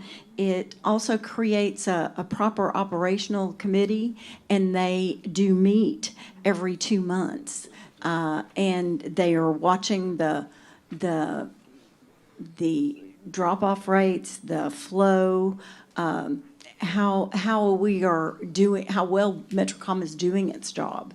So it really does provide for a lot of transparency that was not there before. And in fact, Kathy, until you and I really started making this our little pet project, we didn't even have a detailed budget. We did not have the type of accounting that any organization, particularly one as important as Metrocom, should have. And so I want to commend you all because thanks to working with the city and Metrocom, we have a really detailed budget for the first time in over a decade. Is that correct? Probably 20 years. 20 years, okay. And so again, Very good.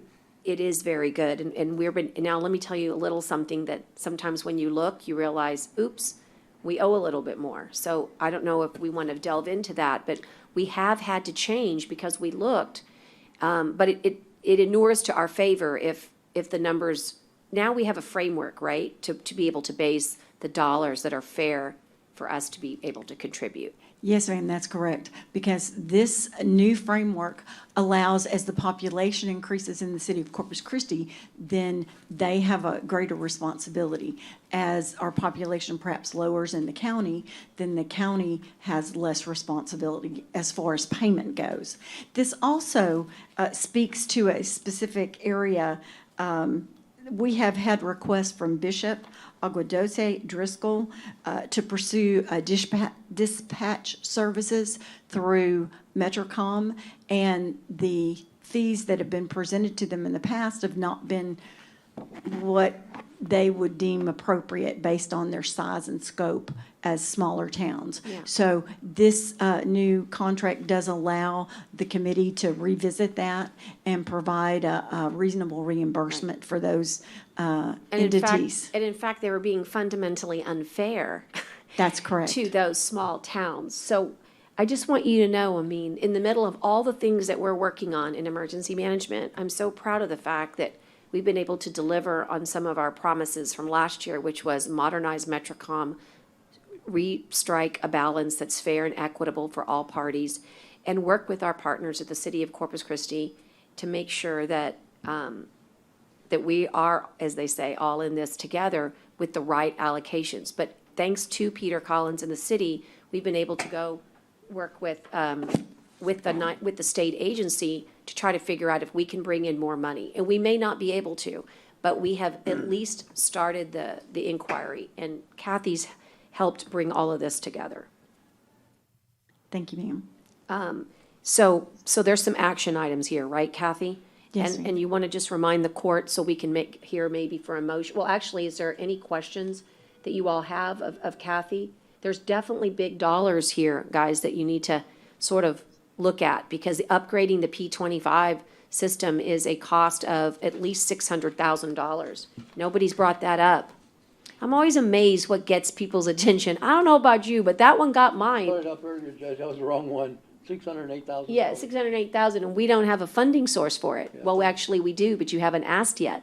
So do you want to ask about it, Commissioner Gonzalez? That's a question when he comes up. Well, right now, go ahead. Yeah, so, and first of all, I think in the paper here, it says 608,000, that was out of 3,200, but it should be 3 million, right, I think? 3 million? 2 million. It says 3,200 here, but, what's their funding source? I mean, I don't know where, We are using CO 2019 money, and the reimbursements were going to be due in 3 installments, the third quarter and the fourth quarter of fiscal year 2021, and then the first quarter of fiscal year 21-22. And that's for your That's what- consideration. That's for your that's gonna consideration. be for the 202,666 4 times, right? I mean, that's gonna be our amount? It's only 608,000, so it's Oh, yeah, well, all of three the totals- payments. All 3 payments, all of his totals, well, all of his totals 608,000. Right. Yes, sir. And the funding source that I've recommended for 2019. this is CO 2019. So this is a monster, and it has to be done. It's not even like you don't have a choice, but. Metrocom's important, you gotta have that. I mean, Right. And these are the types of upgrades, but It's been for me, you know. yeah. And if you this- talk to the sheriff's department, this is a radio upgrade that's really, really needed. Constables, everybody, Right. everybody needs it. It falls into the category of one more thing that somehow has been pushed into the neglect category, and we're having to deal with all of it. And so I'm ever grateful that this court had the foresight to have that CO I mean, think about what it's been able to do for us. Do you remember it's also paying for $2 million worth of upgrades to our overall radio system? So, Is that you know, WCO, Jen? this is May I different. say something, Judge? Yes, sir. Yes, but just to recap, we have two sides to the radio project. One are the radios themselves, which what the county has purchased for the P25 standard. Our radio infrastructure, which are the towers, repeaters, antennas, that all needs to be upgraded to P25. The reason why we're upgrading the system is because we're on an old system called EDAX. It is at the end of the year, officially it's at the end of life, but we will continue to have support from the vendor as we make this transition. So the project itself is 3.2 million. Harris Radio actually gave an in-kind contribution of about $2.3 million in equipment. We were already able to install some of the equipment. We upgraded the core switch for the radio system. That's P25, the latest version. But also for the first time here, we actually have a backup core switch. The radio system never had a backup switch before. And that's already been placed out of the region, and it runs concurrently with the switch here. So if something happens, we can continue to run our radio system. But as far as the funds here, the project's estimated at 3.2 million. There's three owners to the system. Nueces County is 19%, which represents the $680,000 that was being asked about. RTA is 6%. Excuse me, county is 19%, 608. RTA is 6% at 192,000. The city is 75%, and they passed a bond on it back in 2018 for 2.4 million. So the total project is actually 3.2 million. And the project is quite extensive, but I've been doing work behind the scenes on this project to get ourselves prepared to where we can move forward as fast as possible. But again, we're dealing with public safety, and also county operations and city operations is also utilize this system in times of disaster or for daily operations. So we have to coordinate with everybody to bring everybody from EDAX to the P25. Does anybody have any questions for me as far as the radio system itself, the background behind it?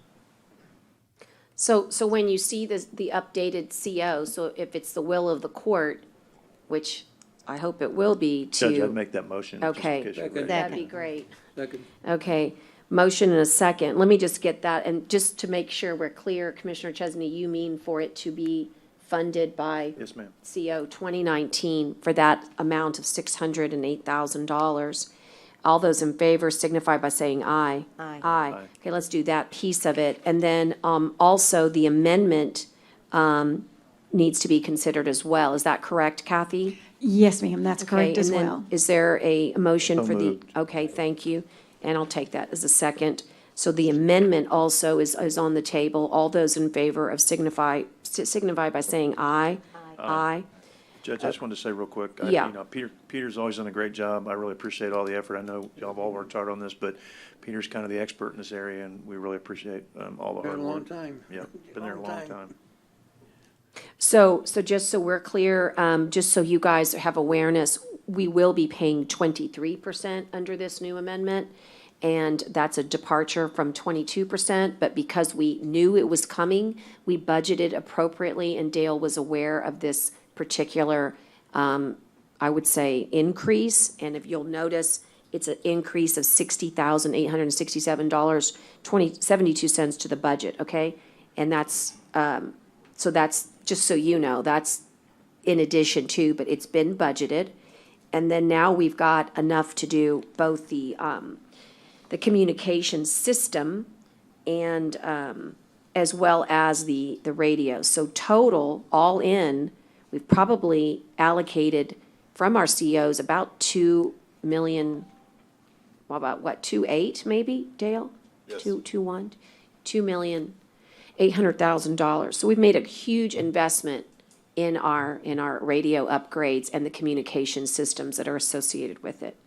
And again, just lots and lots of work behind getting to this point. Peter, is there anything else we've left out that you feel is important with either the P25 upgrade?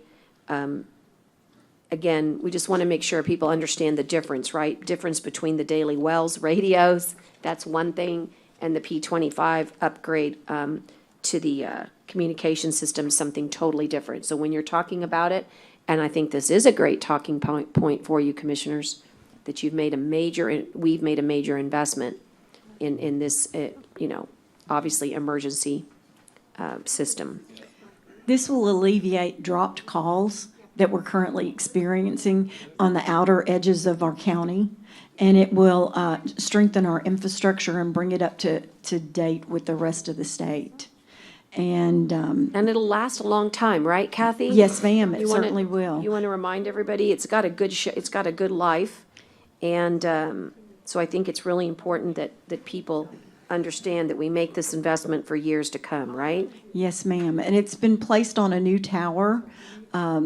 This new tower was enhanced, and Peter Collins was responsible for moving all of our current capacities to the new tower, and he's lowered it from 850 feet to 650 feet, and put in all of the new switches and some new microwave already with this money that he's received for in-kind donations. So he's really worked hard on this project, and he's going to see it through to fruition, and it will be a huge asset to us.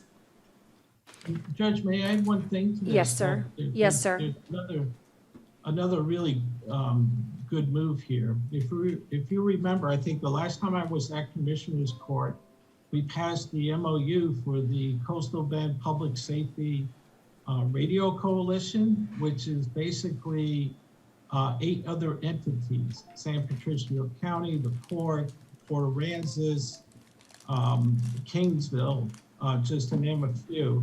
But that coalition, our upgrade here was segue into all of their upgrades. And the goal of the coalition is to be able to talk across this region seamlessly as one radio system. So being that we are doing this upgrade and we're moving forward and everybody else is doing upgrades, we're actually in sync with each other to where when we need to do mutual responses, everybody can communicate.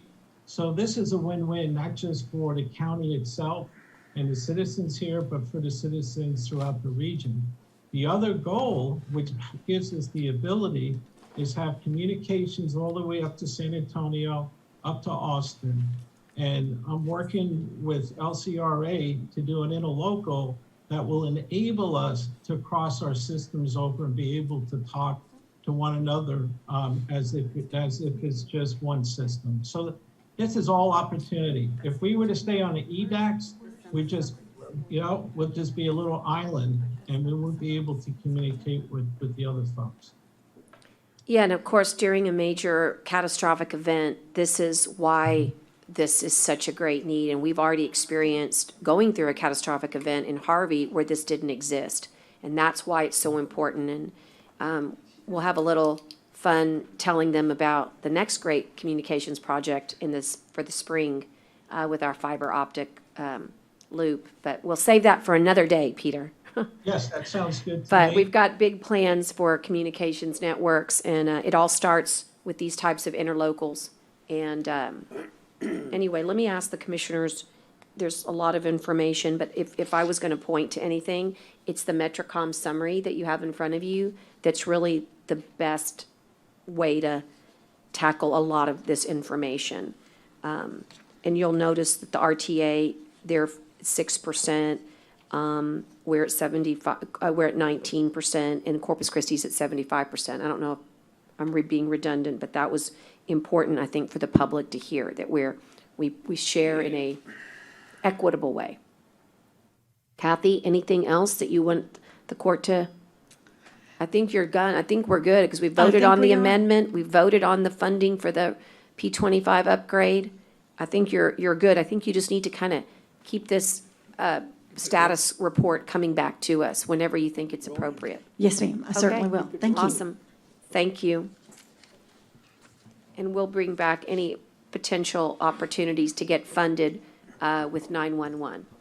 Okay, thank you. We'll move on to receiving a report from Tomas Duran regarding our Nueces County Employee Health Plan.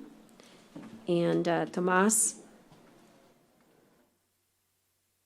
2020's been a difficult year for health in the world, in the country, in the state, locally. It shouldn't be any different for us here, right? Should I take it off, or You can, you're far enough if you'd like, if it's easier for you to visit with us. he might run away from me? Okay, well, we'll make Michael move a little further. Don't catch you. No, thank you for the opportunity. After I visited with you late last week, attempted to contact everybody, trying to make sure that I had a good understanding of what they'd like to, what type of information they wanted to get in this report. And really very brief information I received back, which was primarily regarding the expenses relative to COVID, both treatments and testing. Is that my correct understanding, or? Yes, I think so. I mean, I think the most important thing is that we need to sort of give an overview for the court as to what our, guesstimate is. The end of the year this was a tough year, Yes, right? ma'am. For our Yes. own we're self-insured, to remind the public, we're self-insured. COVID-19 had an impact, but it's not just COVID-19. That's right. And we had major impacts to our health insurance fund, and as a result, you've informed me that we are, sort of barely going to end the year with barely a little bit of positive, but unfortunately, that means that we've literally wiped out all of the funds that we had All saved up Yeah, all in reserves we have. reserves. That's correct. So, Go go ahead. I can give you a quick overview. That'd be great. And I'm going to do it in general terms with pretty accurate numbers. And if you all want something in writing later, I'll be glad to provide that or anything else you need. Essentially, as you know, you're a self-funded program. You have reinsurance to cover catastrophic losses, both what we consider to be individual stop losses, that's a particular claim, and also you have an aggregate that's like an umbrella coverage. It's not like it is an umbrella coverage for the health plan. Essentially, you have been funded, you're funded generally through contributions of premiums by employees in the county on a defined amount. At the end of last fiscal year, prior year, not this one or the last one, but we had estimated approximately about close to under $2 million ending balance. I don't want to call it reserve because typically on a self-funded plan, you project ending balances, but you also have a reserve. I don't recall Nueces County ever having had a designated reserve in addition to whatever we projected as an ending balance, and I've been around a pretty good while. But anyway, that ending balance was projected to be approximately right under $1.8 million. I think it's $1.786 or something to that effect. But that's from memory, but that's pretty accurate, I'm certain. When we discussed increased contributions a year and a half ago, I felt comfortable with $1.8 million in ending balance if you did not feel like you needed to make an adjustment in contributions, so long as you had that ending balance available and didn't use it to reduce your contributions. And so that ending balance remained there, and so we started the year that way last year. Then COVID hit sometime March, April, May. We did not see those expenses for some time, but it started accumulating. I think the first report I provided to the county was in the neighborhood about $500,000, $400,000 from pieces of it, medical treatments, and another $50,000 or $60,000 on testing type. That by year end has become $1 million. So in essence, what happened, the impact of your last year ending balance was that you ate $1 million in COVID-related expenses. So your ending balance for last year, or beginning balance if you want, from my accounting is around $50,000. And I should note that we keep separate, we report differently because you maintain records for purposes of your financial reports here and tracking and accounting, whatever, we maintain records in a different way because, and when I say we, me collectively with the carriers and with the TPA, whomever happens to be, we maintain records the way that the insurance companies like to have it, because it's geared to provide information on a regular basis, and we have certain requirements that we have to notify them of potential large claims, on and on and on. In a way, I'm just trying to help, because you know how it is, the public doesn't understand our acronyms. Your TPA, you mean your third-party administrator. It's the Boone Chapman. Yeah, Boone Chapman in this Exactly. case, it's the company that basically Correct. adjudicates the bills. Right. Just And, wanted to make sure. Yeah, so there's always going to be a difference, and there's a reason why I want to go in there too. There's always going to be a difference between a report that you may get from the auditor's office versus a report that I've always provided the county on a monthly basis, typically to the judge, for however long I've been around.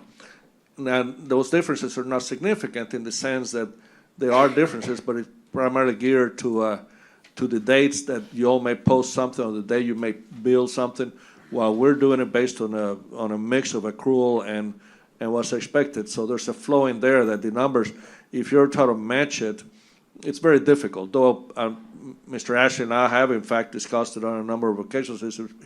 He's been here. And I don't think that either he or I would think that there are any significant differences. It's just going to happen. But I'm telling you, because I want to make sure that when you look at them, you say, well, why does this one say 100,000, the other one says 30? Well, that's why, you know.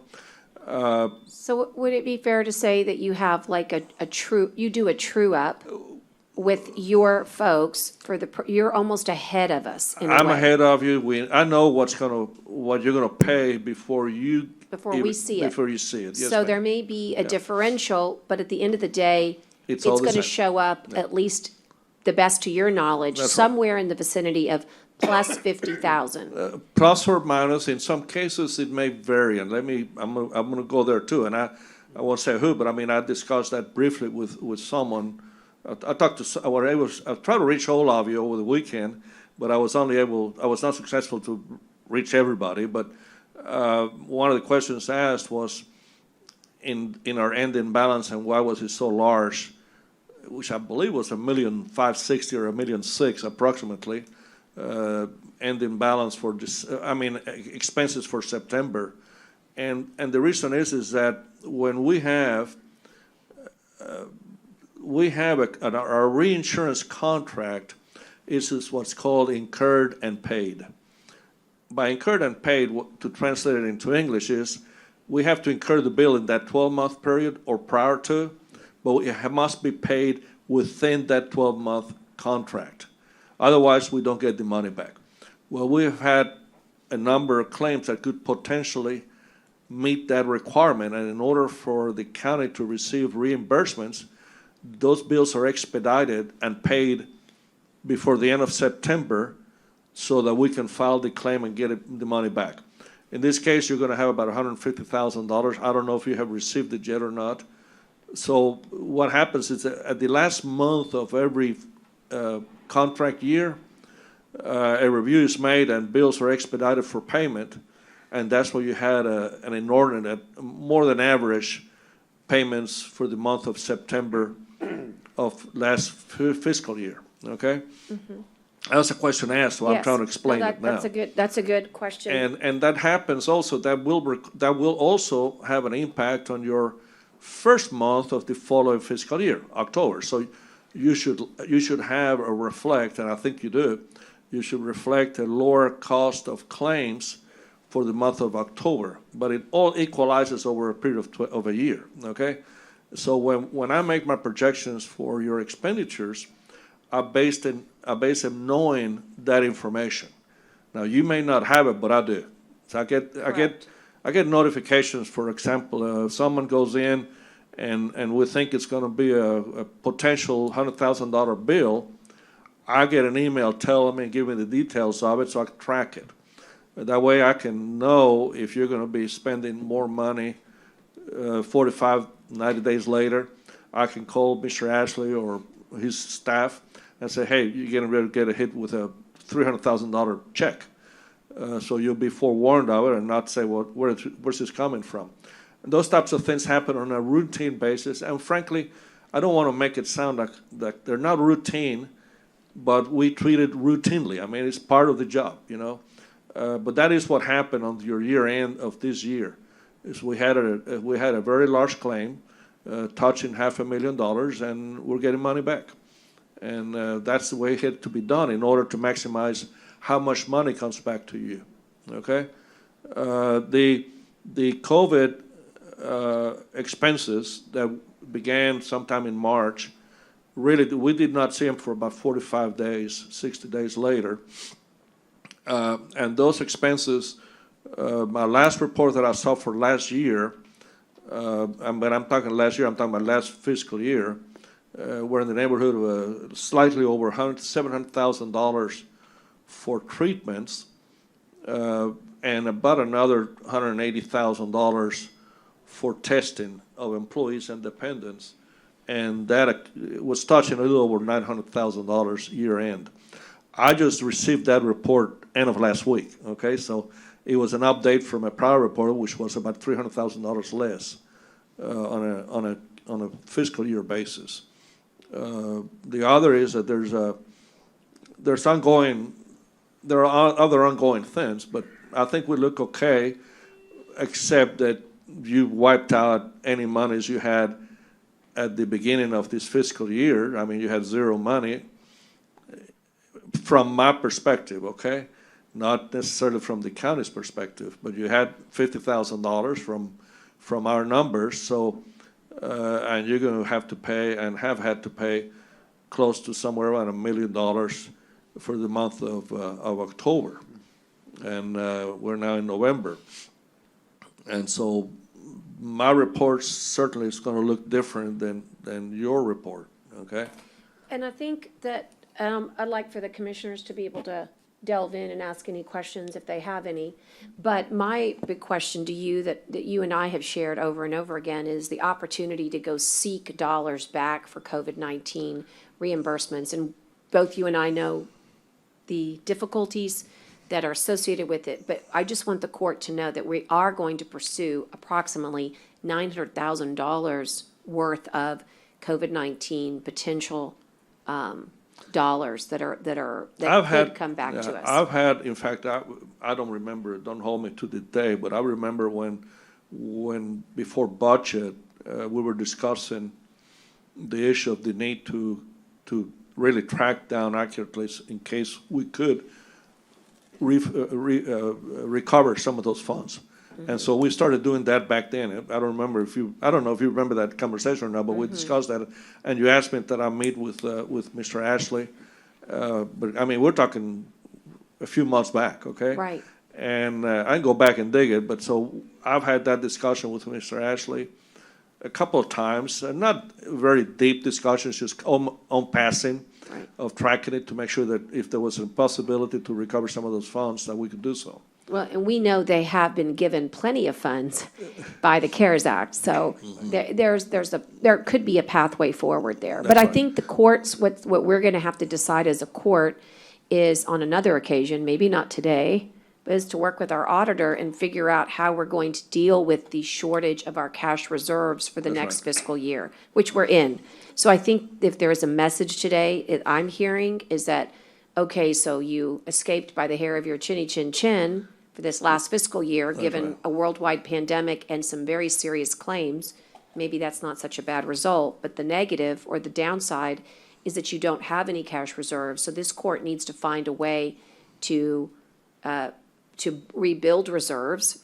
And to do that, I'm certain that we have a plan, and we need to get the plan. Yeah. And Well, that's what I'm hearing. That is exactly what I mean. I can give you my estimate, but I'm not sure I want to give it to you. Well, I can guess. I can guess. But I would say, it's in all seriousness. Why don't you give it to us? Well, I will if you want me to. Sure. It is. I'm going to put a contingency there, and it depends on what happens with COVID. Okay. You've spent $1 million between March and end of October of last fiscal year, $1 million, give or take 100,000, 900,000 really to be exact.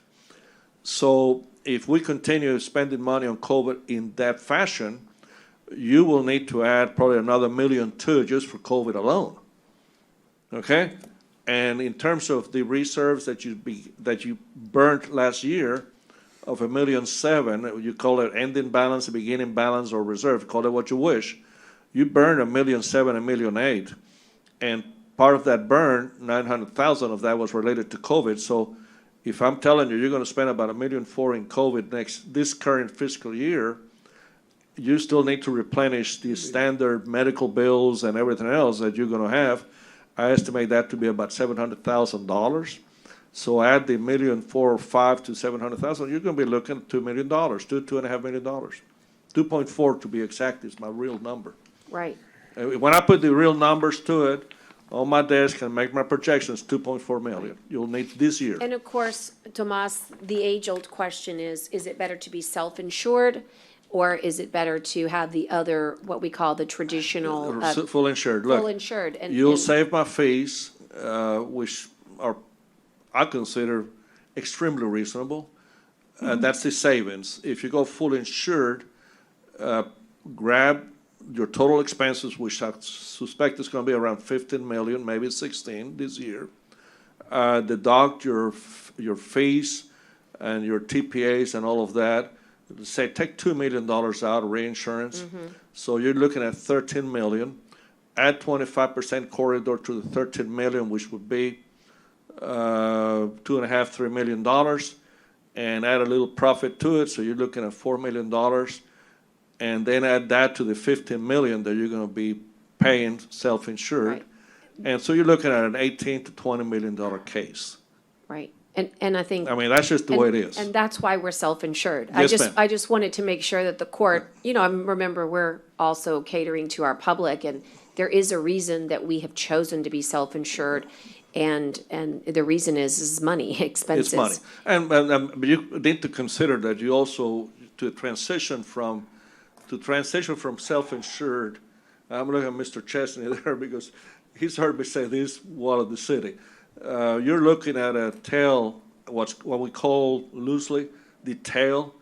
I haven't even told you about that one. That's another, this year was $1.6 million. So you're going to have to add that on top of that. I don't even see it as feasible. I don't think so either. It's not feasible. I just don't want the court to hear it so that, because they're going to get asked, well, why don't you just do it the regular way? And the answer is because it's unaffordable for the court. Well, Judge, we've, For the and county. I think we did it maybe a couple times before you got here. I mean, we've gone through this process, and it's extremely unaffordable. Yeah, I mean, it is. You can't.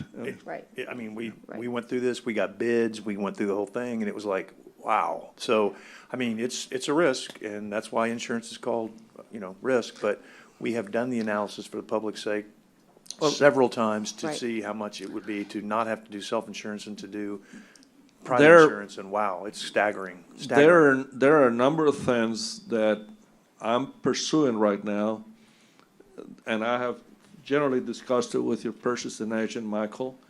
I briefly discussed it with you, Judge, but I don't even think that I completed my comment. And I'm looking at some other alternatives on how we go about doing the self-funded program that I think it could potentially save you about $1 million a year. And that's something that I'm trying to see if it's feasible.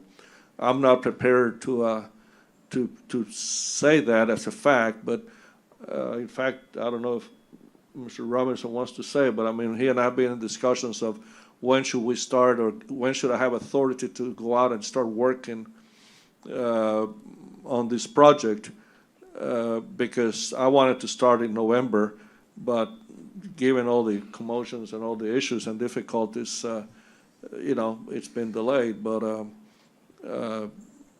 we probably may need to discuss it some more in greater detail. But either way you look at it, that's a year away.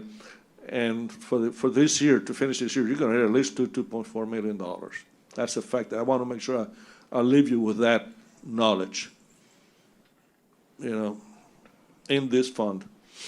And I don't. And again, I mean, I think that, let me ask the court, just because there's, we'll have to discuss the plan going forward with the auditor whenever maybe even next time, Dale.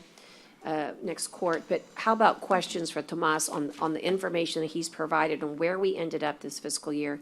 Does anybody have any questions? So Tomas, what do you think about the idea of, going for a new plan? My experience has always been, when you go for a new plan, even if it's not a very well-crafted plan, they're at least going to give you savings in year 1 and 2 and maybe year 3. You may pay for it in year 4 or 5 towards the end, but typically when you bid, when you go out for bids with the new plan, you're typically going to get a better deal, even if it's a short term. And I'm thinking short term because of the year that we're dealing with, the year that we're going to have now and next couple of years till we really get a real recovery. So what's your thoughts on that? What's your experience on that? I need to get a clarification first. Are you looking at a self-funded Like a new plan? RFP? No, but are you looking at a future plan that's fully insured? Or are you looking at this, continue doing the self-funded, partial self-insured plan as we have today? No, the same structure that we have Same now. structure we have today, okay. Well, Yeah.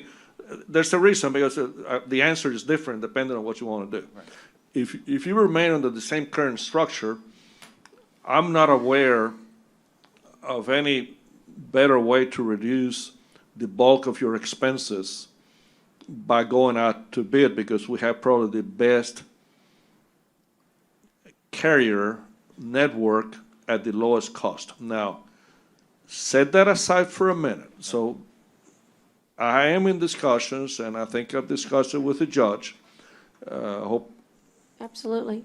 with some I providers. asked the same question, that's why. He's kind I've discussed it with the judge of some providers to attempt to do some direct contracting that will be carve-outs from your current situation as you have, to see if there's an avenue to save some money there. And those are been ongoing discussions for the last 2-3 months, okay? Because this is not something that I didn't just become aware of this today, but it's been ongoing. So I am under those discussions, and it comes back to the contract, and I might as well throw it at you.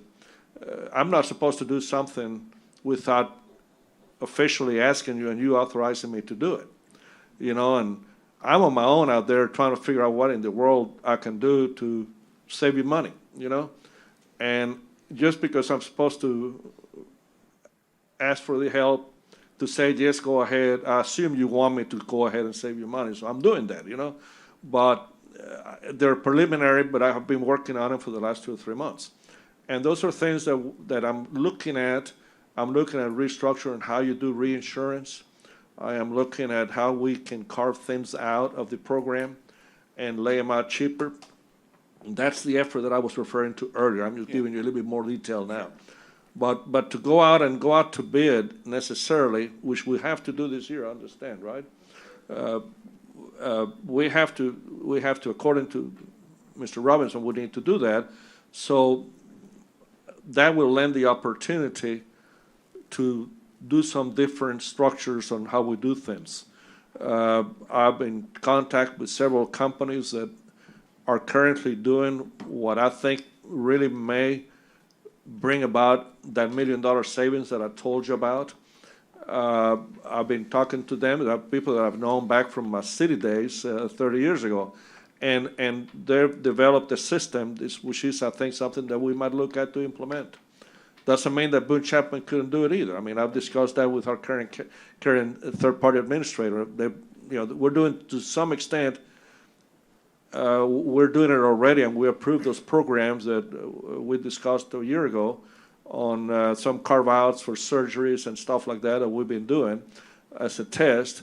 All I'm saying is that lends itself to a possibility of enlarging defense that we're doing, okay? Yeah. I've discussed it with some people, some major providers with their headquarters to see how amenable they are to expand those types of programs. Yeah, I'm real hesitant to get into a lot of details because it's real preliminary discussions. No, I know. I just. But it's with the goal of saving $1 million, okay? And By the way, you know, Boone Chapman, I don't know if it was a plant you did, and I'm just joking, but I had a county employee mention to me within the last few days, all these last few days are really jumbled up, but it was recently that I had a county employee, unsolicited, told me that they really liked the plan that they have. They said it really helped me in their situation. I don't remember what the medical. Well, I'm gonna give you the situation was, credit, but they Commissioner. mentioned that, and so that was good to hear But I'm because. gonna give you the credit though, Commissioner. It's your plan, because you're the ones that designed the plan. Right. Boone Chapman is just simply doing what we're paying them to do. Right. So the credit is to the five of you. No, I mean, I Yeah. know you've worked hard. I know that, you know, we're always looking for the best plan. You know, some of the ways that we can save, you know, looking at, is there, you know, what does the network have? Can it be improved? Are there other networks out there that can give us savings? Because like I said, I mean, whether it be in healthcare, you know, health insurance, or any contract that we've had, you know, we always look and see that there is always a savings up front.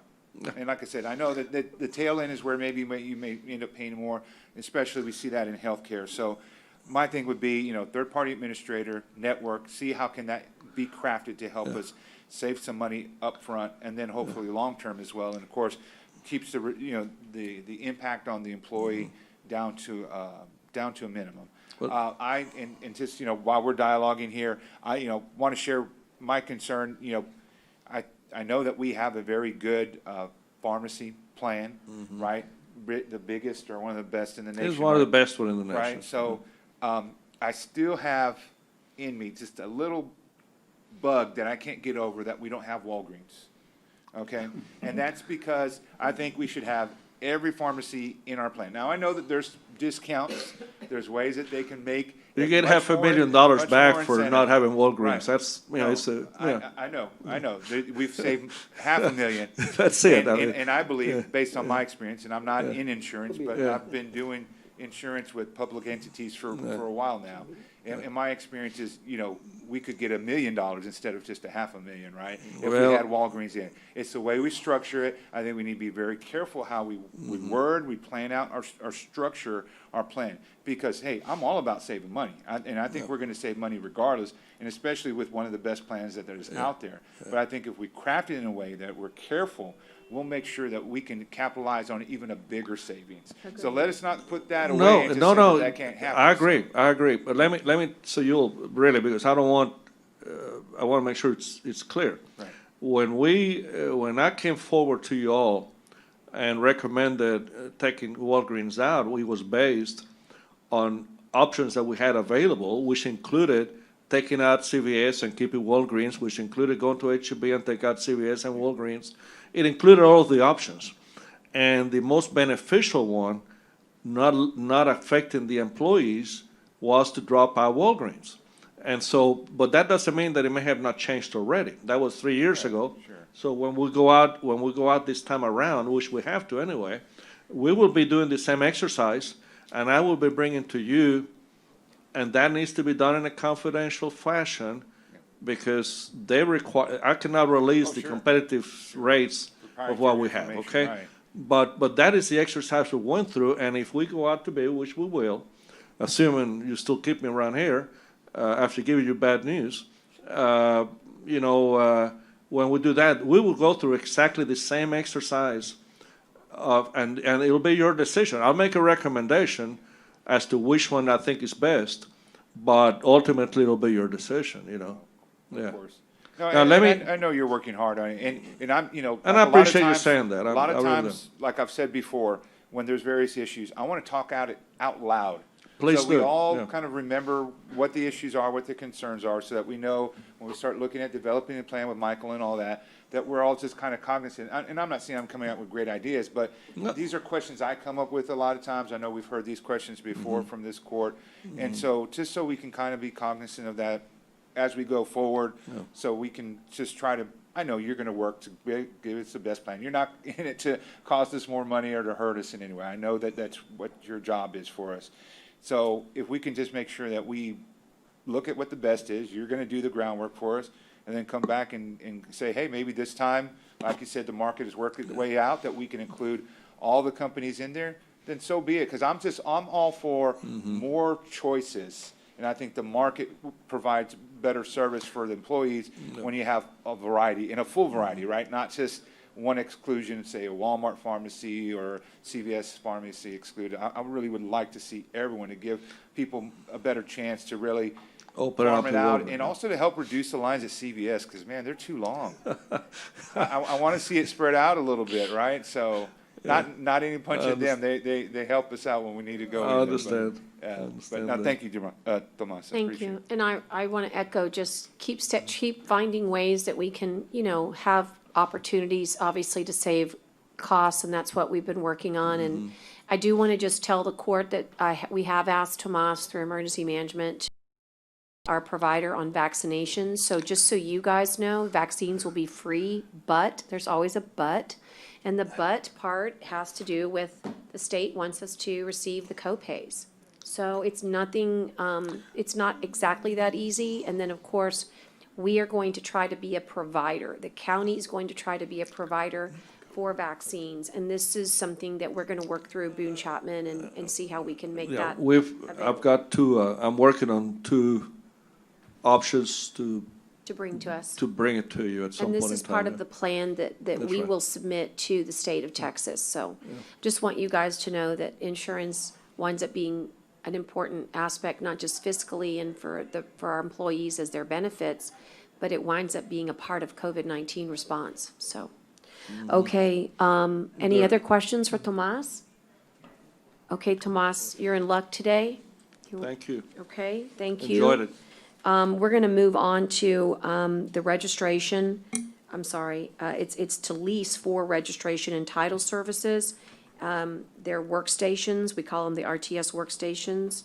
And it's today we need to do an order approving the interlocal agreement authorizing the tax assessor to do this, to lease these 4 registration and title services workstations from TXDMV. Hi. Hello. Hello again. Hi. We had you last time. Welcome. Yes, ma'am. So this is a housekeeping issue. It was approved on the last Right. Commissioners Court agenda. This is just a simple adjustment to the verbiage of the agenda and to sign the order. And to sign the order. Got it. Okay, so I've got a motion and a second, and all those in favor signify by saying aye. Aye. Aye. Pose same sign. Commissioner Chesney, I'll let you take the next one. Thank you, Judge. Based on the recent opinion from the county attorney, I put this on the agenda to do or to comply with the county attorney's opinion. I'd already filed out an affidavit on this, but just to be clear, so I would make the motion to consider approval and transfer of my donated salary to the commissioner, from Commissioner Precinct 4 to Commissioner Precinct 4 projects into the 0138 account. Okay? And Commissioner, that amount would be $6,862. Yeah, thank you. And I heard a motion and a second. And all those in favor signify by saying aye. Aye. Aye. Pose same sign. Okay. The next one is a discussion of the duties of the governmental and legislative affairs position in the Office of Commissioners Court Administration. And this is a posted position that Tyner has available in his court administration office. My bad, Judge. Can I go backwards? I meant to ask, will that take care of it for 2 years, or do I have to do this again? You have to do it each year. Every year. Okay, so I'll remember. Put it on the Okay. agenda next year at the same bat time. Thank you, sorry, thank you. Same bat channel, same bat time. Yes, ma'am. Or earlier, actually. Tyner, we were just about to talk about the duties, and just, I know Julie is not on, but I do know that you worked with her and, for many months on a job description, and the court wanted to ask you a few questions about the job description that's available and posted. We're looking for a very special individual that would basically have a myriad of duties. I'm not sure the title really, I don't know if you could put a title on a Tyner, but that's really what it is. Maybe somebody can come up with a better title. Yeah, but well, I'm just saying, it underscores all the great things you've done with that particular office. And, this Commissioner's Court is doing a lot.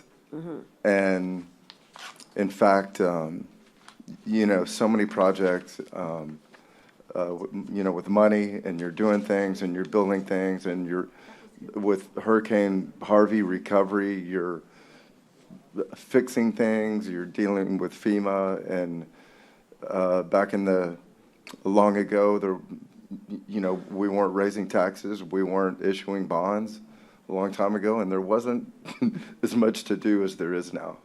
The longest Commissioners Court agenda ever was in September.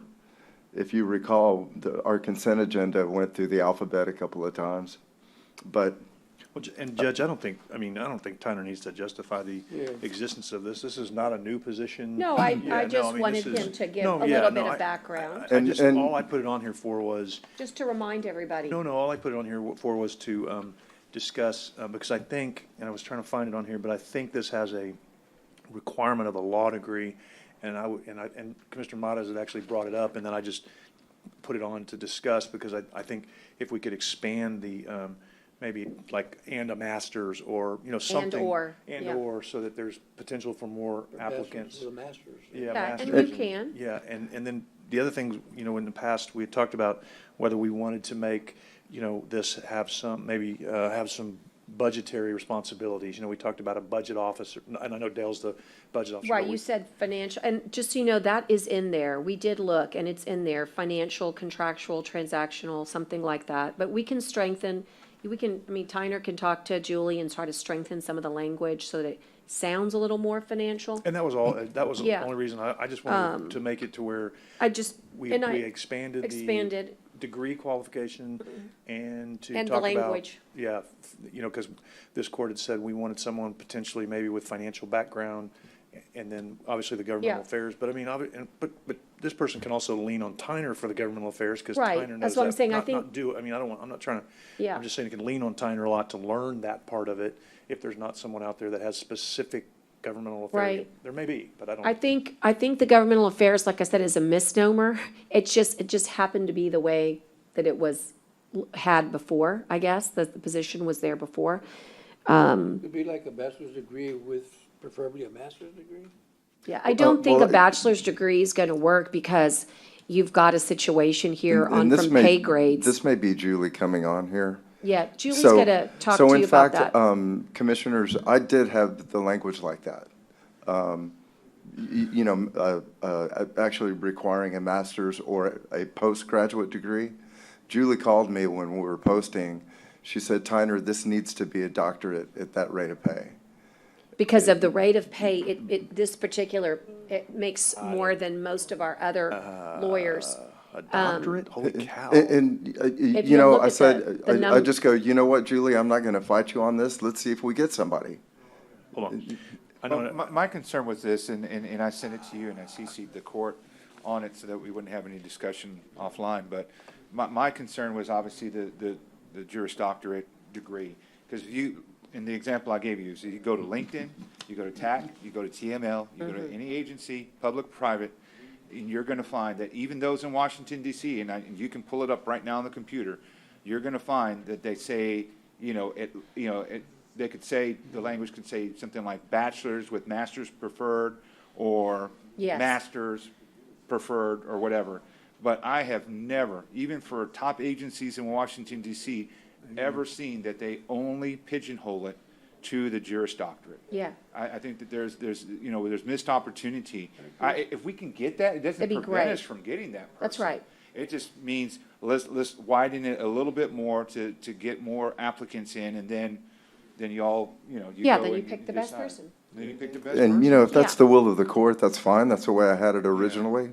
yeah. And, And again, we can I work think a out, doctorate's too much, too. Yeah, I mean, I I think agree. a master's is But great. we want you, if you're out there listening. right, I We like the want word you, but preferred. I think that's a good, there's a that's how good it's way usually to do The it. language is that master's preferred. Right. then- And I think we can go, I would just say, you've heard the court, they want to make sure that if you find an amazing person, that person doesn't get blocked because it didn't have the particular, but you can put preferred, And that way you still attract that group, that subset. Well, yeah, if someone has a master's in business administration with Or a with CPA. Yeah, or CPA but someone has a master's in business administration with an emphasis on accounting, and that's gonna really be appealing to me based on what we've talked about, what we may need in addition to, so yeah, I don't wanna.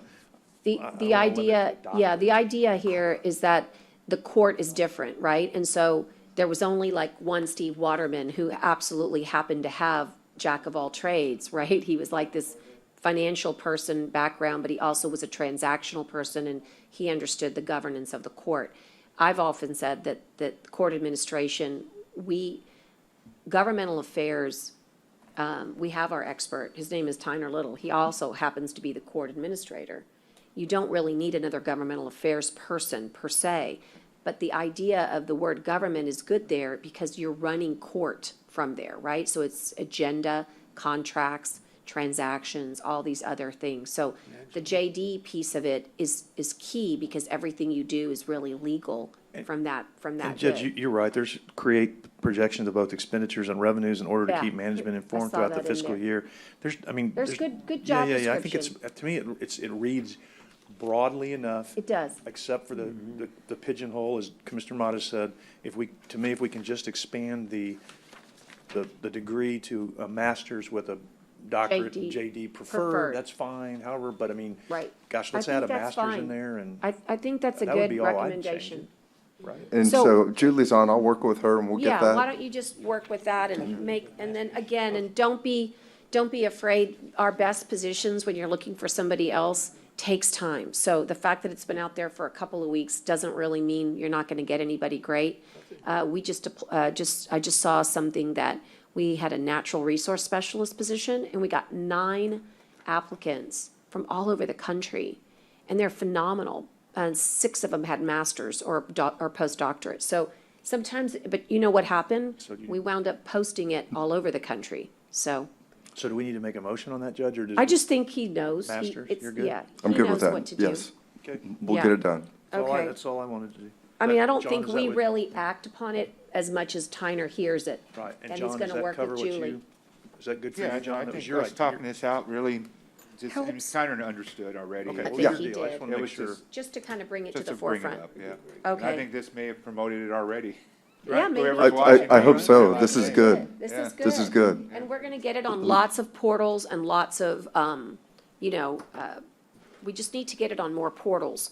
That's really been our issue is getting it out there. And now that the election is over, I will tell you, there'll be a lot of people coming off of big campaigns that might want to find a perfect fit in this regard, or even in Austin, Okay, let's do number 7. This is kind of the repeat that we always have because we don't know if we have any. Dale, do we? Yes, Your Honor, we have 2 employees of Inland Parks that have worked some overtime for COVID-19. The total number of hours was 41.55 hours, excuse me, at a cost of $1,453, and I submit that for your Thank consideration. you. Okay. Motion to approve, Motion. and I'll second. I've got a second with Commissioner Vaughn. All those in favor Nay. signify by saying, let me do the ayes first, just for the clerk. Aye, Aye. and then nay. Yeah, nay. And 1 nay for, I want to thank Edward for making sure that when at the very last minute,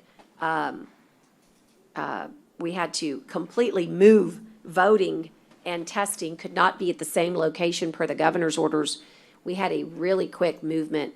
We had we tested over, in a 3-day period, probably over 300 people in the western part of our county because of an outbreak. And so that's why these hours get built in and brought forth. And we really do appreciate it because the quicker you can test, quicker you can isolate. And so appreciate that. Okay, now, Juan, I know you've been waiting. Thank you. You've got multiple things. Yes, But let's start with the presentation on the North Beach redevelopment traffic impact study. Judge, Commissioners. Yes, sir. This is for the next agenda item, the FEMA flood insurance once up. My number kid aren't going to be able to attend, Okay, Judge. However, I did print out copies of okay, I did print out, for us. if you want to keep or you want to You table? want to, well, why don't you just, let's do this. Let's receive it into the record. And, Those are copies of the and executive then, summary from. and then you can have them come back on November 16th. Okay, Is that okay? that's perfect, Judge. All right. Commissioner Vaughn, would that be all right with you? Okay, but at least people can study it now and have it in And- advance. And Judge, what we'll do is we'll provide you a full copy of the report. That's We just received the signing seal document yesterday from great. Maldonado Burkett, and I'll forward Awesome. that to you. And the only thing I would ask is that we promised the city that we would get them a copy.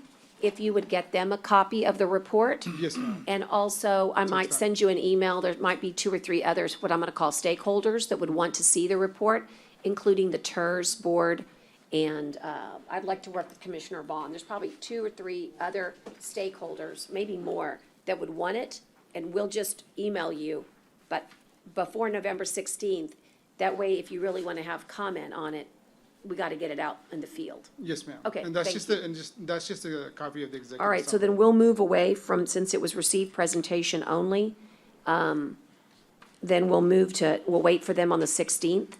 And so I guess, do you want to just do it that way as a table or table to the 16th? Is that okay? Motion to table the oral presentation to the 16th, motion and a second. And all those in favor signify by saying aye. Aye. Aye, pose same sign. Okay, and, okay, so now we can go to your number 2, Juan. Yes, ma'am. Judge, Commissioners, this is just an update for the revised preliminary firm maps from FEMA, and it's also the flood insurance study. We received these back in mid-August. We reviewed the maps. Can you go to the next slide? The 2 firm maps that were submitted to us, one was for the city of Bishop, and the other one was for the city of the Corpus Christi in the downtown area. Go to the next one. Next slide. This is a copy of the firm map for the city of Corpus Christi. To the top right-hand corner, what's been deleted from the floodway is you kind of see some islands along the bayfront area, and those were deleted. Of course, this is in the city of Corpus Christi. We're just presenting it to court so that way we know that those items were deleted from the map. The next one. This is the firm map of the city of Bishop. What you see in the dark outline area, that's the city limits of Bishop. The light blue is what's in the floodway. Towards the northwest corner of city of Bishop, they pretty much extended out the floodway in that area, which is in that direction. You can go to the next slide. To kind of simplify it, anything that's in yellow got expanded in the floodplain, in the floodway. So those are the modifications that have been made. So anything in yellow indicates the addition of the floodplain. FEMA did a study on the creek. There is a dam on that creek. So based on that flood insurance study, these modifications are being made. Again, they're preliminary. You want to go to the next one?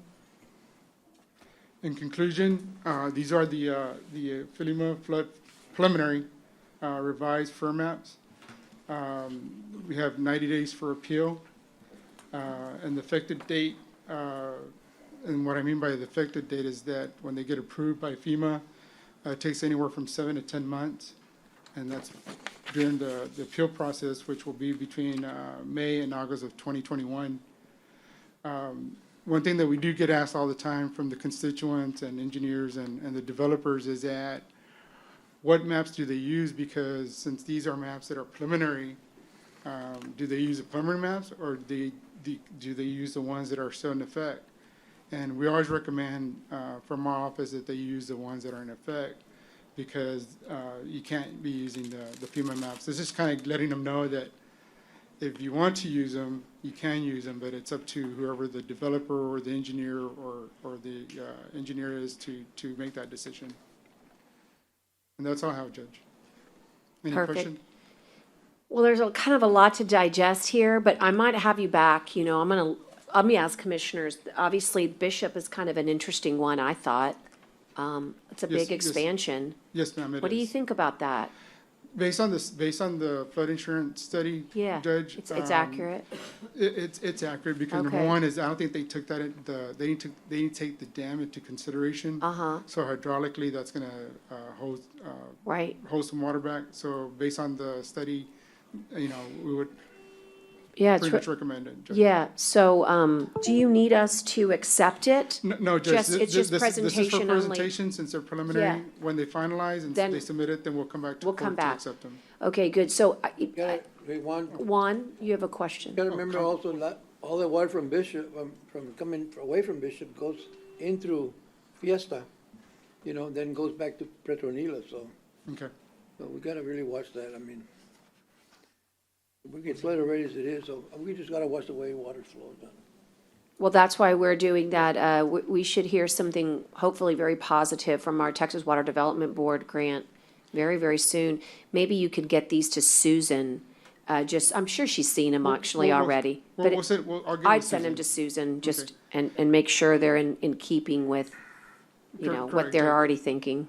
I know Correct. they're already thinking it, but Yes, still. ma'am. And then again, Judge, we have 90 days to comment on it. Right, to comment on it. Yes, I just ma'am. think she's in the best position to help us write those comments, and And I'll get with Susan. that'd be great.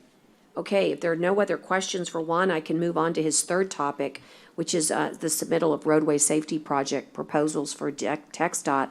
This is part of their 2020 Highway Safety Improvement Program. Yes, ma'am. TxDOT reached out to us a couple of weeks ago, that if we wanted to submit for a grant for. Yes.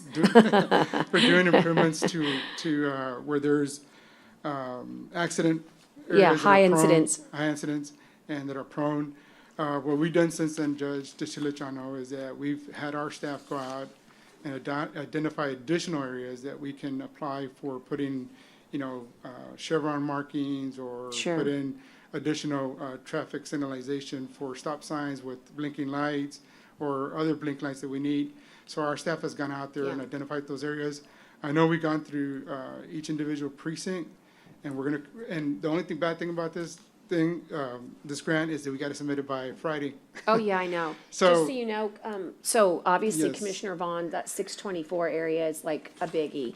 And I know Yes, that ma'am. ISAC actually had a list of the areas they thought, whether it's traffic lights or Chevron. You might want to see if you could grab that pretty fast. You could call Brud, or I'm trying to remember who would have that. But ISAC, the Island Strategic Action Committee, they actually did a study hoping that it would make it for the bonds, maybe like 2 years ago, and it never did. And it's just because they're expensive. Traffic lights are expensive. They are, Judge. They are. And so maybe Commissioner Chesney can check into that. Those are the two things I'm super aware Yes, of. ma'am. Sounds like, but I mean, it would have to be super fast. 'Cause he needs it. Yes, well, we'll meet, our plan was tomorrow, once we get a list, we'll meet with each individual Yeah, commissioner. but, And just kind of identify. right. The thing about this is that there's a 10% match, 90% grant, Well, it's worth it. and it's well worth it. One thing that about this grant also is that it's a 3-year, it's for 2022, Yeah. 2023, and 2024. So the first year is 172,000, the second year is 262,000, and then the third year is Yeah. 318,000. And Maggie's listening. I'm gonna have her reach out to all the small towns and ask them too, because they sort of know best what, from incident reports, what areas could be problematic, and that way you'll get plenty to choose from. Yes, ma'am. But I know that ISAC did all of the work because they were hoping to have it included, so, Okay. I just remember Yes, that. we'll meet. Okay. Call me this afternoon if you want to, and Yes. so if we need to jump on something quick. Yes, sir. We'll- Yeah, but, so how are you gonna do that with the application on Friday? And you don't have We'll put something together, Judge. Yeah. And one thing that we are. no, I'm saying, how will you get it done for submittal to the court? I need to make a motion right now, Yes, yes, giving ma'am, you to get it- authority giving to us do that. authority. Yes, Oh, ma'am. yeah. I'll make that motion, Second. giving you authority. One of the things, Judge, that I do want to ask is that. Excuse me, Juan, all those in Oh, favor sorry. signify by saying aye. Aye. Yes, Thank you. one thing that I do want to add, Judge and Commissioner, is that there is a 10% match, so is it each individual commissioner would be willing to? No, I wouldn't worry about that. I would Okay. submit, and then if we get it, then we will deal with the funding source at the time. Okay, I- that's I- fine. But I Just wanna make sure. appreciate you asking, but Yes, I ma'am. think that, Hey, that if that you get it's- me 90% on something, we're gonna figure out how to yeah, get you we're 10. gonna, Okay, no, I just wanna make it's gonna be sure. great. I But I wanna make sure appreciate, y'all no, I appreciate that, and we'll make sure, because, Hey, if you can figure out how to do that for me on Bob Hall Pier, I'd appreciate that too, man. Just start working on that way. well, I'm kidding, of course. yeah, I just, is there a limit? Is there an amount of money? And one thing, Judge, is that's 172,000 for the first year. We are gonna be, City of Corpus Christi and San Patricio are also gonna be submitting for that 172,000. For how much? 172. Yeah. So. Big spenders they are at TxDOT. Yeah, so, Yeah. and then the following get it year is all. gonna be 262 and so Yeah. on, but. But any it'll monies- go up. But it's like anything. It's funding that would not have been available.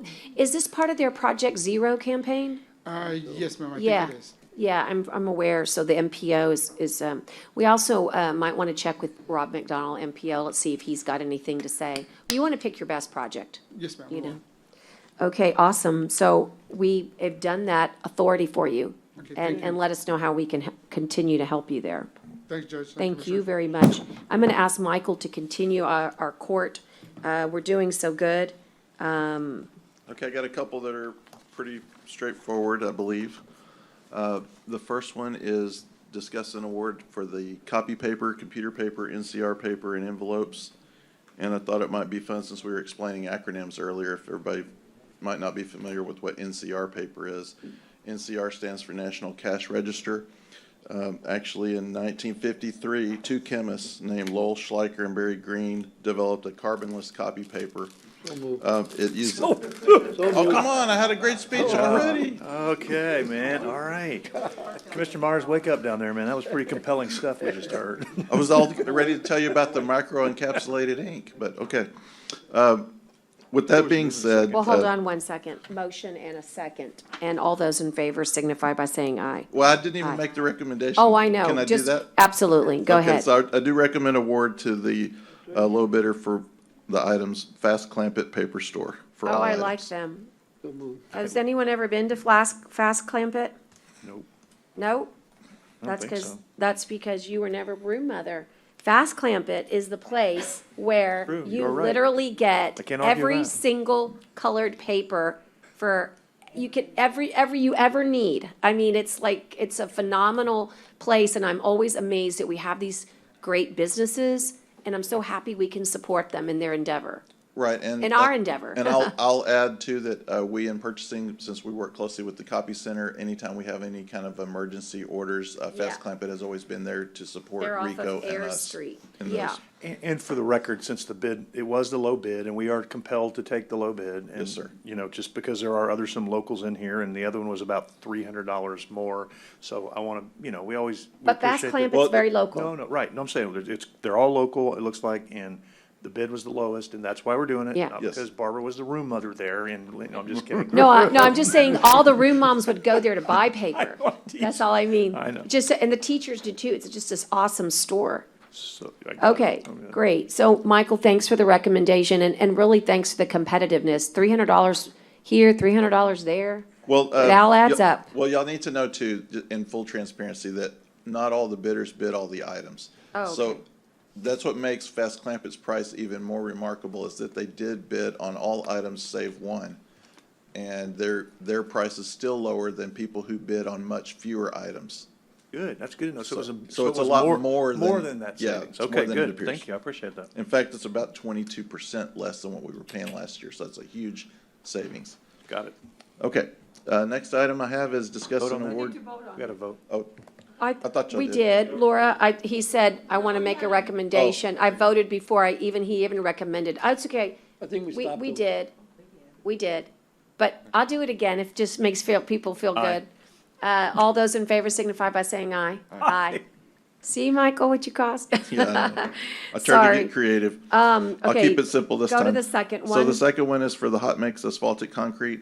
We recommend award to HAC Materials at the unit price per ton of $72.40. They were the low bidder. And who is that? And Who's HAC? it's Haas HAC. Anderson. Haas HAC. Anderson. Okay, so local. And I did want to make note that on this bid bonds were required, and all the bidders did provide a bid bond for this, so all the bids were valid. All right, I've got a motion and I thought I Second. heard a Sorry. second. Sure. And all those in favor signify by saying aye. Aye. Thank you. I just want to say for the record that where I come from, Texas is local. I think we got to be very careful. All of these companies that we do business with have a lot of local presence, but they might have other, like Haas Anderson, they may have other, places in other part of Texas, and that's a good thing. Or here's a novel one. They might have one outside of Texas, but they still have a local presence. We need to be very mindful that while we support local, we support a global economy. We're modern now. We don't just have to go down the street. You could be sitting in a computer at your home and be global and still be local. And I just want to point that out. You did a good job, Michael, in bringing us two local ones today. But tomorrow, they could be the best interest of the county, that they're maybe from Dallas, Texas, or Austin, Texas. Yeah, or it's always Houston, Texas. It's always going to be the vendor that brings the lowest price to the county in terms of an IFB. Yeah. That's what the law requires. That's how we do it. Yep. Exactly. Okay, so moving on to the change order, number 2.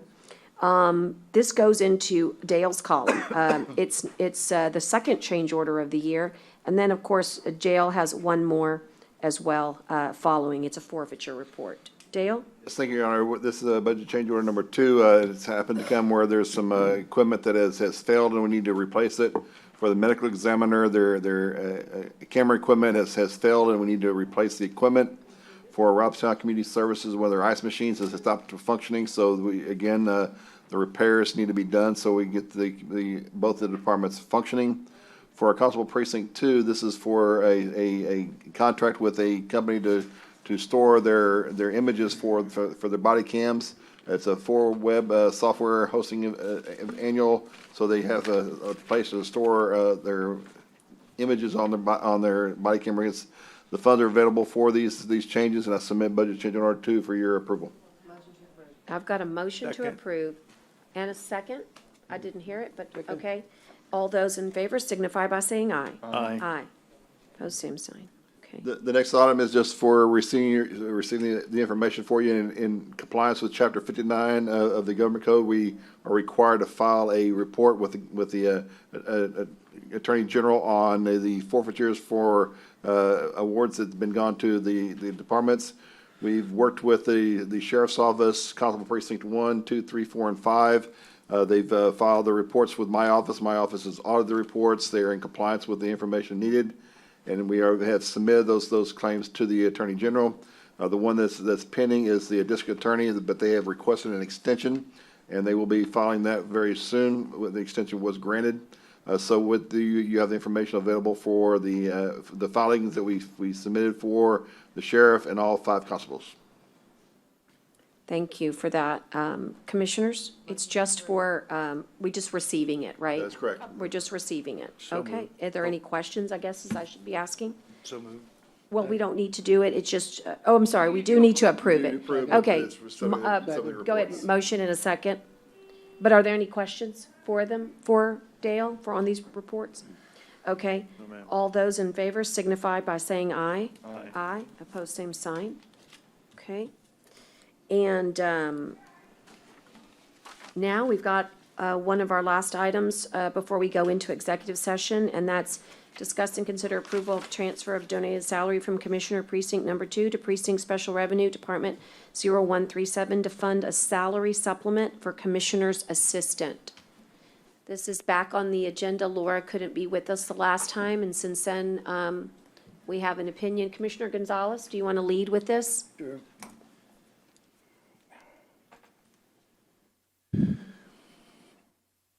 Well, before I make a motion on this here, I just want to kind of recap a little bit on what happened last meeting. And, there's a lot of things brought up, a lot of issues that, at the beginning, at the end of the budget year, we always get a copy of an order, which is along with the statute, which is subsection 152011 local government code, which really is an order of how we operate, you know, the law, by law. And in that order, it says that no official shall hire or fill an employee position that is vacant unless authorized by the Commissioner's Court. No salary allowance or other compensation shall be paid except for those employees who are on the payroll as of October the 1st, 2019, unless specifically authorized or ratified by the Commissioner's Court. The salary and fringe benefits for each vacancy employee position may be transferred by a Commissioner's Court to a special revenue designated by the county auditor. The authority of the funds provided by this budget are frozen for each vacancy position until released and reinstated by the Commissioner's Court. So that one we get at the end of the year budget year. So it tells us that everything should be brought to court when it comes to supplements and increasing the salaries and everything else. And last time at the meeting, I questioned the fact that the HR, you know, presence was already said, because HR evidently we didn't follow procedure when we supplement the salaries for the HR department. And we talk about $11,000. And I'm talking really about $700 in my that I'm always requesting $700 to be supplement. And if I go back and I pull out the records, you know, and all this, I don't know how this gets through to Dale, or Dale, how you do this, but evidently half of them were signed by the judge, half were not signed by the judge, but they still got paid. You know, and you talk about $4,000, $3,000, $2,000. And, you know, I don't know, we following something, or is it, I mean, whose orders are you following? What are you doing? I know the judge has to sign them, but she didn't sign some of them. So, and it says here, from the auditor, it says the supplement was approved by Judge Canales. HR never brought it to Commissioner's Court for approval. So I think at that time it should have come to the Commissioner's Court for approval. I mean, that's. Commissioner. I'm not finished, Judge. I'm not finished. You can. I'm not finished yet. I'm just asking if you want Dale to answer you. No, you can answer me in a minute. I mean, you can answer me in a minute. You know, because I'm going to ask him another question, the same thing. So, and then we talked about a reclassification, you know, that was brought up, and both the judge and Dale said that he had been approved in court. And I said, Dale, you lying. I called you a liar, and I apologize for that, because probably the wrong word to use, you know, and I was hoping it'd be some kind of an error or something. Well, he did send me a note back telling me that I was correct, that never came to court, and was never approved by court, but it was done. So how do we do those things? I mean, my question to Dale again is, how do we process these things when we got an order telling us how we do it, and how do we pay them? You know, I mean, you know, Dale, I'm asking you, because I think you and I talked about this. You know, and I'm concerned. I'm concerned that if we're doing it now, I mean, and I don't know how many we've done or whatever, but this is the two that I concerned. Because when I asked Julie on the phone, she was on the phone, and she said $500. It was a lot more than $500. It was $4,000 for Julie and some other stuff for their staff. So it was $11,000. But it didn't come to the court. So my question is, how do we do this? I mean, how is it going? How do we process this without going to court? Question to Dale. These are important topics, and I just want the county attorney to know that they are not noticed on the agenda, and Dale is free to answer, but they're not. We're here to have a motion on the item that is F1, and whether or not Dale wants to answer those. I know that there's very certain good and important information he'd like to give you, but I think it's important to recognize that we should at least act on F1, E1 at some point, and none of the information that he's been discussing has anything to do with E1, but we can put it on another agenda for November 16th, and it can be discussed if that's what he wants to do, or it can be discussed, you can levy a complaint or an issue, or Dale can answer. I just want to point out that none of that has All those anything things to were do with discussed E1. Last time, Judge, and it wasn't on the agenda either. Well, But you doesn't called make it Julie on the right. phone. Well, it doesn't, that's It right. doesn't make it So right, what but. makes it right, only when some Well, I people think do that it? you're misinformed, but the point is, would you like to do the agenda item that you Yes, brought forward? sure, sure. Because everything that you're saying is both innuendo, allegations, No, it's not. misinformation. It's black and white. No, It's it's, not black. it's, you have a lot of misinformation. Came from Dell. Right. Well, why don't you put it on the agenda so that it can be noticed properly? And you can give Dale an opportunity to answer that, because what we're prepared for is E1. And all of your stuff is very Well, important you- too, that- but it okay. needs to be brought up in the proper Well, way. I move, but I just want to bring that on court like we did last time, so. I move that Yeah. we approve the E1. Right, and Second. I've got a motion and a second to approve salary from Commissioner Precinct Number 2 to Special Revenue Department 0137 to fund your Commissioner Assistant. And all those in favor signify by saying aye. Aye. Opposed, same sign. Opposed, nay. And we've got to go into executive session at this point. How was the vote? I'm sorry. You Abstained, and I have a no, And I was an aye. The 3-1. and 3 ayes. I was. As a matter of public policy, it's inappropriate to give people supplemental pay for not extra supplemental work. I thought we were gonna bring something that told us whether or not we could do this back. And Jack, I understand what you're trying to do, but I think it sets a bad precedence for other managers. Well, he does say the best president, but they've done it already. Well, and that needs to be back put on the agenda to discuss. No, the attorney opinion basically said we can do this, but you have to come to court and do it in court. you make a policy decision. Yeah, Well, or you have to bring it to the court for approval is what, doesn't have to be a policy decision, it just has to be. no, it is a policy decision. You take action. Because the money is, it goes into general fund and it's not I'm refundable, sorry, right? Yeah, whatever Laura said, yeah. I Yeah, think we all this just had to be know. done. But it's a policy decision of whether or not you think that's an appropriate action for the court, and you did. Yes, ma'am. So- Sorry, misunderstood that, yes, but that's. Right. But I was just telling Carolyn, If that's what it is, a policy decision, then I'm basically voting on it, I'm voting no, because I don't agree with it. okay. Okay, 2 noes, 3 yeses, and we will take up the other matters because your allegations are important and serious, and I believe they should be addressed. Should be clarified. Because you are, Clarified, that's what I'm asking. you have brought them forward, but there's a agenda item that's needed, and Tyner, if you could assist on that. I'm only giving you what the county attorney gave me, Judge. That's it. County auditor, attorney. I'm the auditor. Yeah, the auditor, without any explanation or I information. can't It's help it, he should have given it's it to me. misinformation. You don't understand the I don't information. understand either, Judge, that he gave it to me. Yeah, I understand. No. I understand, but you asked him a question on how it was that it came to be, and we're going to bring it up. It'll be wonderful to bring it up so that the true light can come onto it. So at this time, executive session is given that Commissioners Court will go into executive session to discuss matters listed on the agenda when authorized by the provisions of the Open Meetings Act, Chapter 551 of the Texas Government Code. In the event the Commissioners Court elects to go into executive session, the sections of the Open Meetings Act authorized will be publicly announced. Government Code 551, 071, 072, 073, 074, 745, 76, 8687.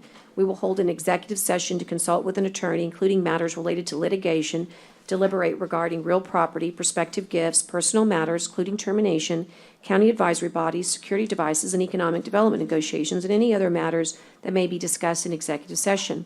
Upon completion of executive session, we will come back into open session and take any appropriate items as discussed in executive session. And so at this time, at 12:12 for the clerk, we only have one item, and I think it'll be very quick. So I'm going to ask that you stay in the vicinity, and we will adjourn for just a moment. It's actually 12:13. Clock changed on me. We're out. We'll turn off our mics.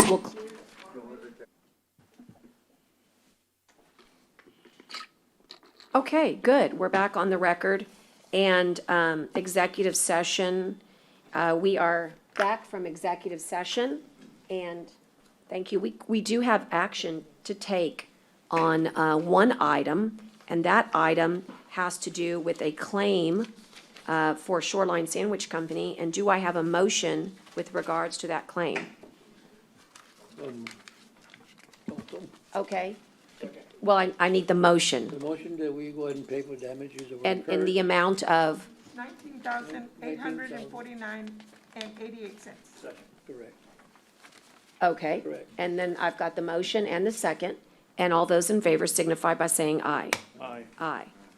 Okay, and so the other, there's really no other items that we have, so I'll move to the adjournment in memory. I have one. Does anybody, Commissioner Bond, do you have any? Commissioner Modis, you do? Go ahead, Commissioner Modis. Do you have any?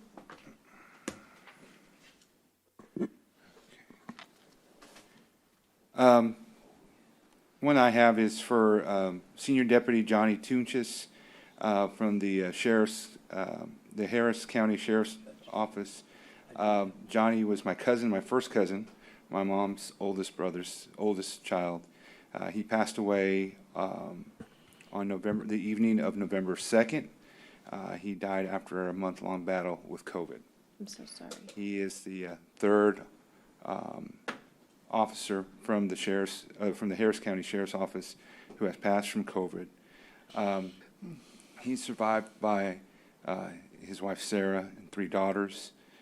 He is a Navy vet, and he was a really cool guy. I remember seeing him. They've lived in Humble, which is right outside Houston, their entire lives. That's where my aunt and uncle still live, and Johnny's siblings as well. And I remember seeing him during holidays and just times when they would come down to visit my grandparents when they were still alive. And just always see this cool kid who was about 8 years older than me, and he was already in high school, getting ready to go off to the Navy, and then hearing of all these stories of what he did in the military that were top secret confidential stuff, and I just thought that was so neat. And so I always looked up to him. It was always fun to see him, and it just he's been battling with this for a really long time, and he tried to hold on, but he didn't. His dad, actually, my uncle, had been really sick with this and recovered, but Johnny didn't. So just my condolences to my aunt and uncle, Johnny and Edna Tunchis, who are from Corpus Christi originally, and to Johnny's his wife, his children, his siblings, all of my family as well, at the loss of this. And just once again, a reminder that COVID is not gone, and that it's still out there. And so we are truly sad. It's kind of ironic, putting up campaign signs that evening, didn't even know he passed until I got a text message early yesterday morning that he had. So I'm just truly heartbroken right now, and especially for my family. Our condolences to you. Commissioner Gonzalez has some, and I believe Commissioner Chesney. My condolences to you, family, Commissioner. And I want to just mention a lady, I think we all know her, you should, Olga Gonzalez, passed away day before yesterday. I was called that she passed away at home. They found her. Olga Gonzalez was, whenever time she answered, you answer the phone, she said, "How you doing, beautiful person?" That was her famous words. And I always used to tell her, "How you doing, beautiful lady?" You know, and she was very much, she was a mover and a shaker at the Greenwood Senior Center. You know, and her and Ms. Bazan kind of really controlled the senior center out there when Ms. Bazan was around. And she loved politics, you know, and always getting involved. So I know she's going to be missed, not only in the political arena, but also at the center. And my heart goes out to all the seniors there and her family, our prayers, and she'd be very, very strongly missed. Tip. Commissioner Chesney. Thank you, Judge. I do have 2 or 3 today. The first one is Donna Weston. Donna passed away on October 24th, 2020. And Donna was a realtor here in Corpus Christi for many, many years, and was very involved in the Calallen area, and very nice lady. And she will definitely be missed after a long battle with illness. So condolences to Donna Weston's family. The second one is Colleen McQueen, and Colleen was the mother, some of you may know, Deanna McQueen, who's lived and worked here in Corpus Christi for many years. And her mom passed away. She was 91, had a great life, and certainly condolences to the McQueen family. Also, Thelma Irene Teller. She was a longtime resident and participant in Port Aransas. She died at the age of 90 after a great life. She took up in residence in Port Aransas during the Great Depression, living in a tent on the beach during her first year and a half there, according to a 2016 story published in the South Jetty. Pretty amazing life for Miss Teller, and condolences to her family as well. Excuse me, and choked there a little bit. My apologies. My last one is Gene Lavelle, and Gene was 94 years old, and he was a veteran and was just a pretty amazing man here in town. Gene's son and his wife have a church here. I'm sure many of you know the Lavelle family, so condolences to them and their loss of Gene Lavelle. Okay, thank you. And my last one is Marcia Wasserman Burney. She was 76 years old, and she passed away on October 19th, 2020. Marcia was from Corpus Christi, and she actually graduated from W.B. Ray High School, and she attended Brandeis University in Massachusetts, where she met her husband and a lifelong friend of our family's, Ross Burney. They managed their family, you might remember, all these years ago, had the most amazing specialty gift stores. Do you remember Card and Quill? Oh my gosh, yeah. So that was her father. And so the Wassermans' Card and Quill was sort of, I don't know, one of my favorite places to go as a child. There were so many beautiful things inside, and so many friendly people, stores that you don't see anymore, quite frankly. And at any rate, Marcia, after getting married and moving back to Corpus Christi, helped her parents with the store for many years. And after it became Card and Quill, you'll recall that it became Francesca's. And then they moved. And then after Francesca's many years, amazing obituary. So I'm trying to get to the highlights. But she had really become just the person, the executive in these stores. And she had an uncanny ability, it said, and to assist brides-to-be in designing their wedding invitations and offering advice in all matters of etiquette and party planning. And she really was the go-to person for years and years on her expertise. She had a can-do attitude and a direct, no-nonsense advice that put clients to ease. I know she gave that to me many times. And it was just very sad for me. You might remember her last adventure. It was a store called Oh Gosh. So from Card and Quill to Francesca's to Oh Gosh, the Wasserman family helped generations of people do things brilliantly and beautifully. And she always was hands-on, as was Mr. Burney. And it was sad for me not too long ago that they retired in 2014. But she's maintained all her strong bonds with her family members, and she was just always so interested in everything around her. So for me, her zest for life, her keen intellect, and her genuine interest, her dry wit, and her love for family will never be forgotten. May you rest in peace, my friend Marcia Burney. That's it for today's court, with no further adjournments in memory. And having said that, we are adjourned. The time is 12:31 for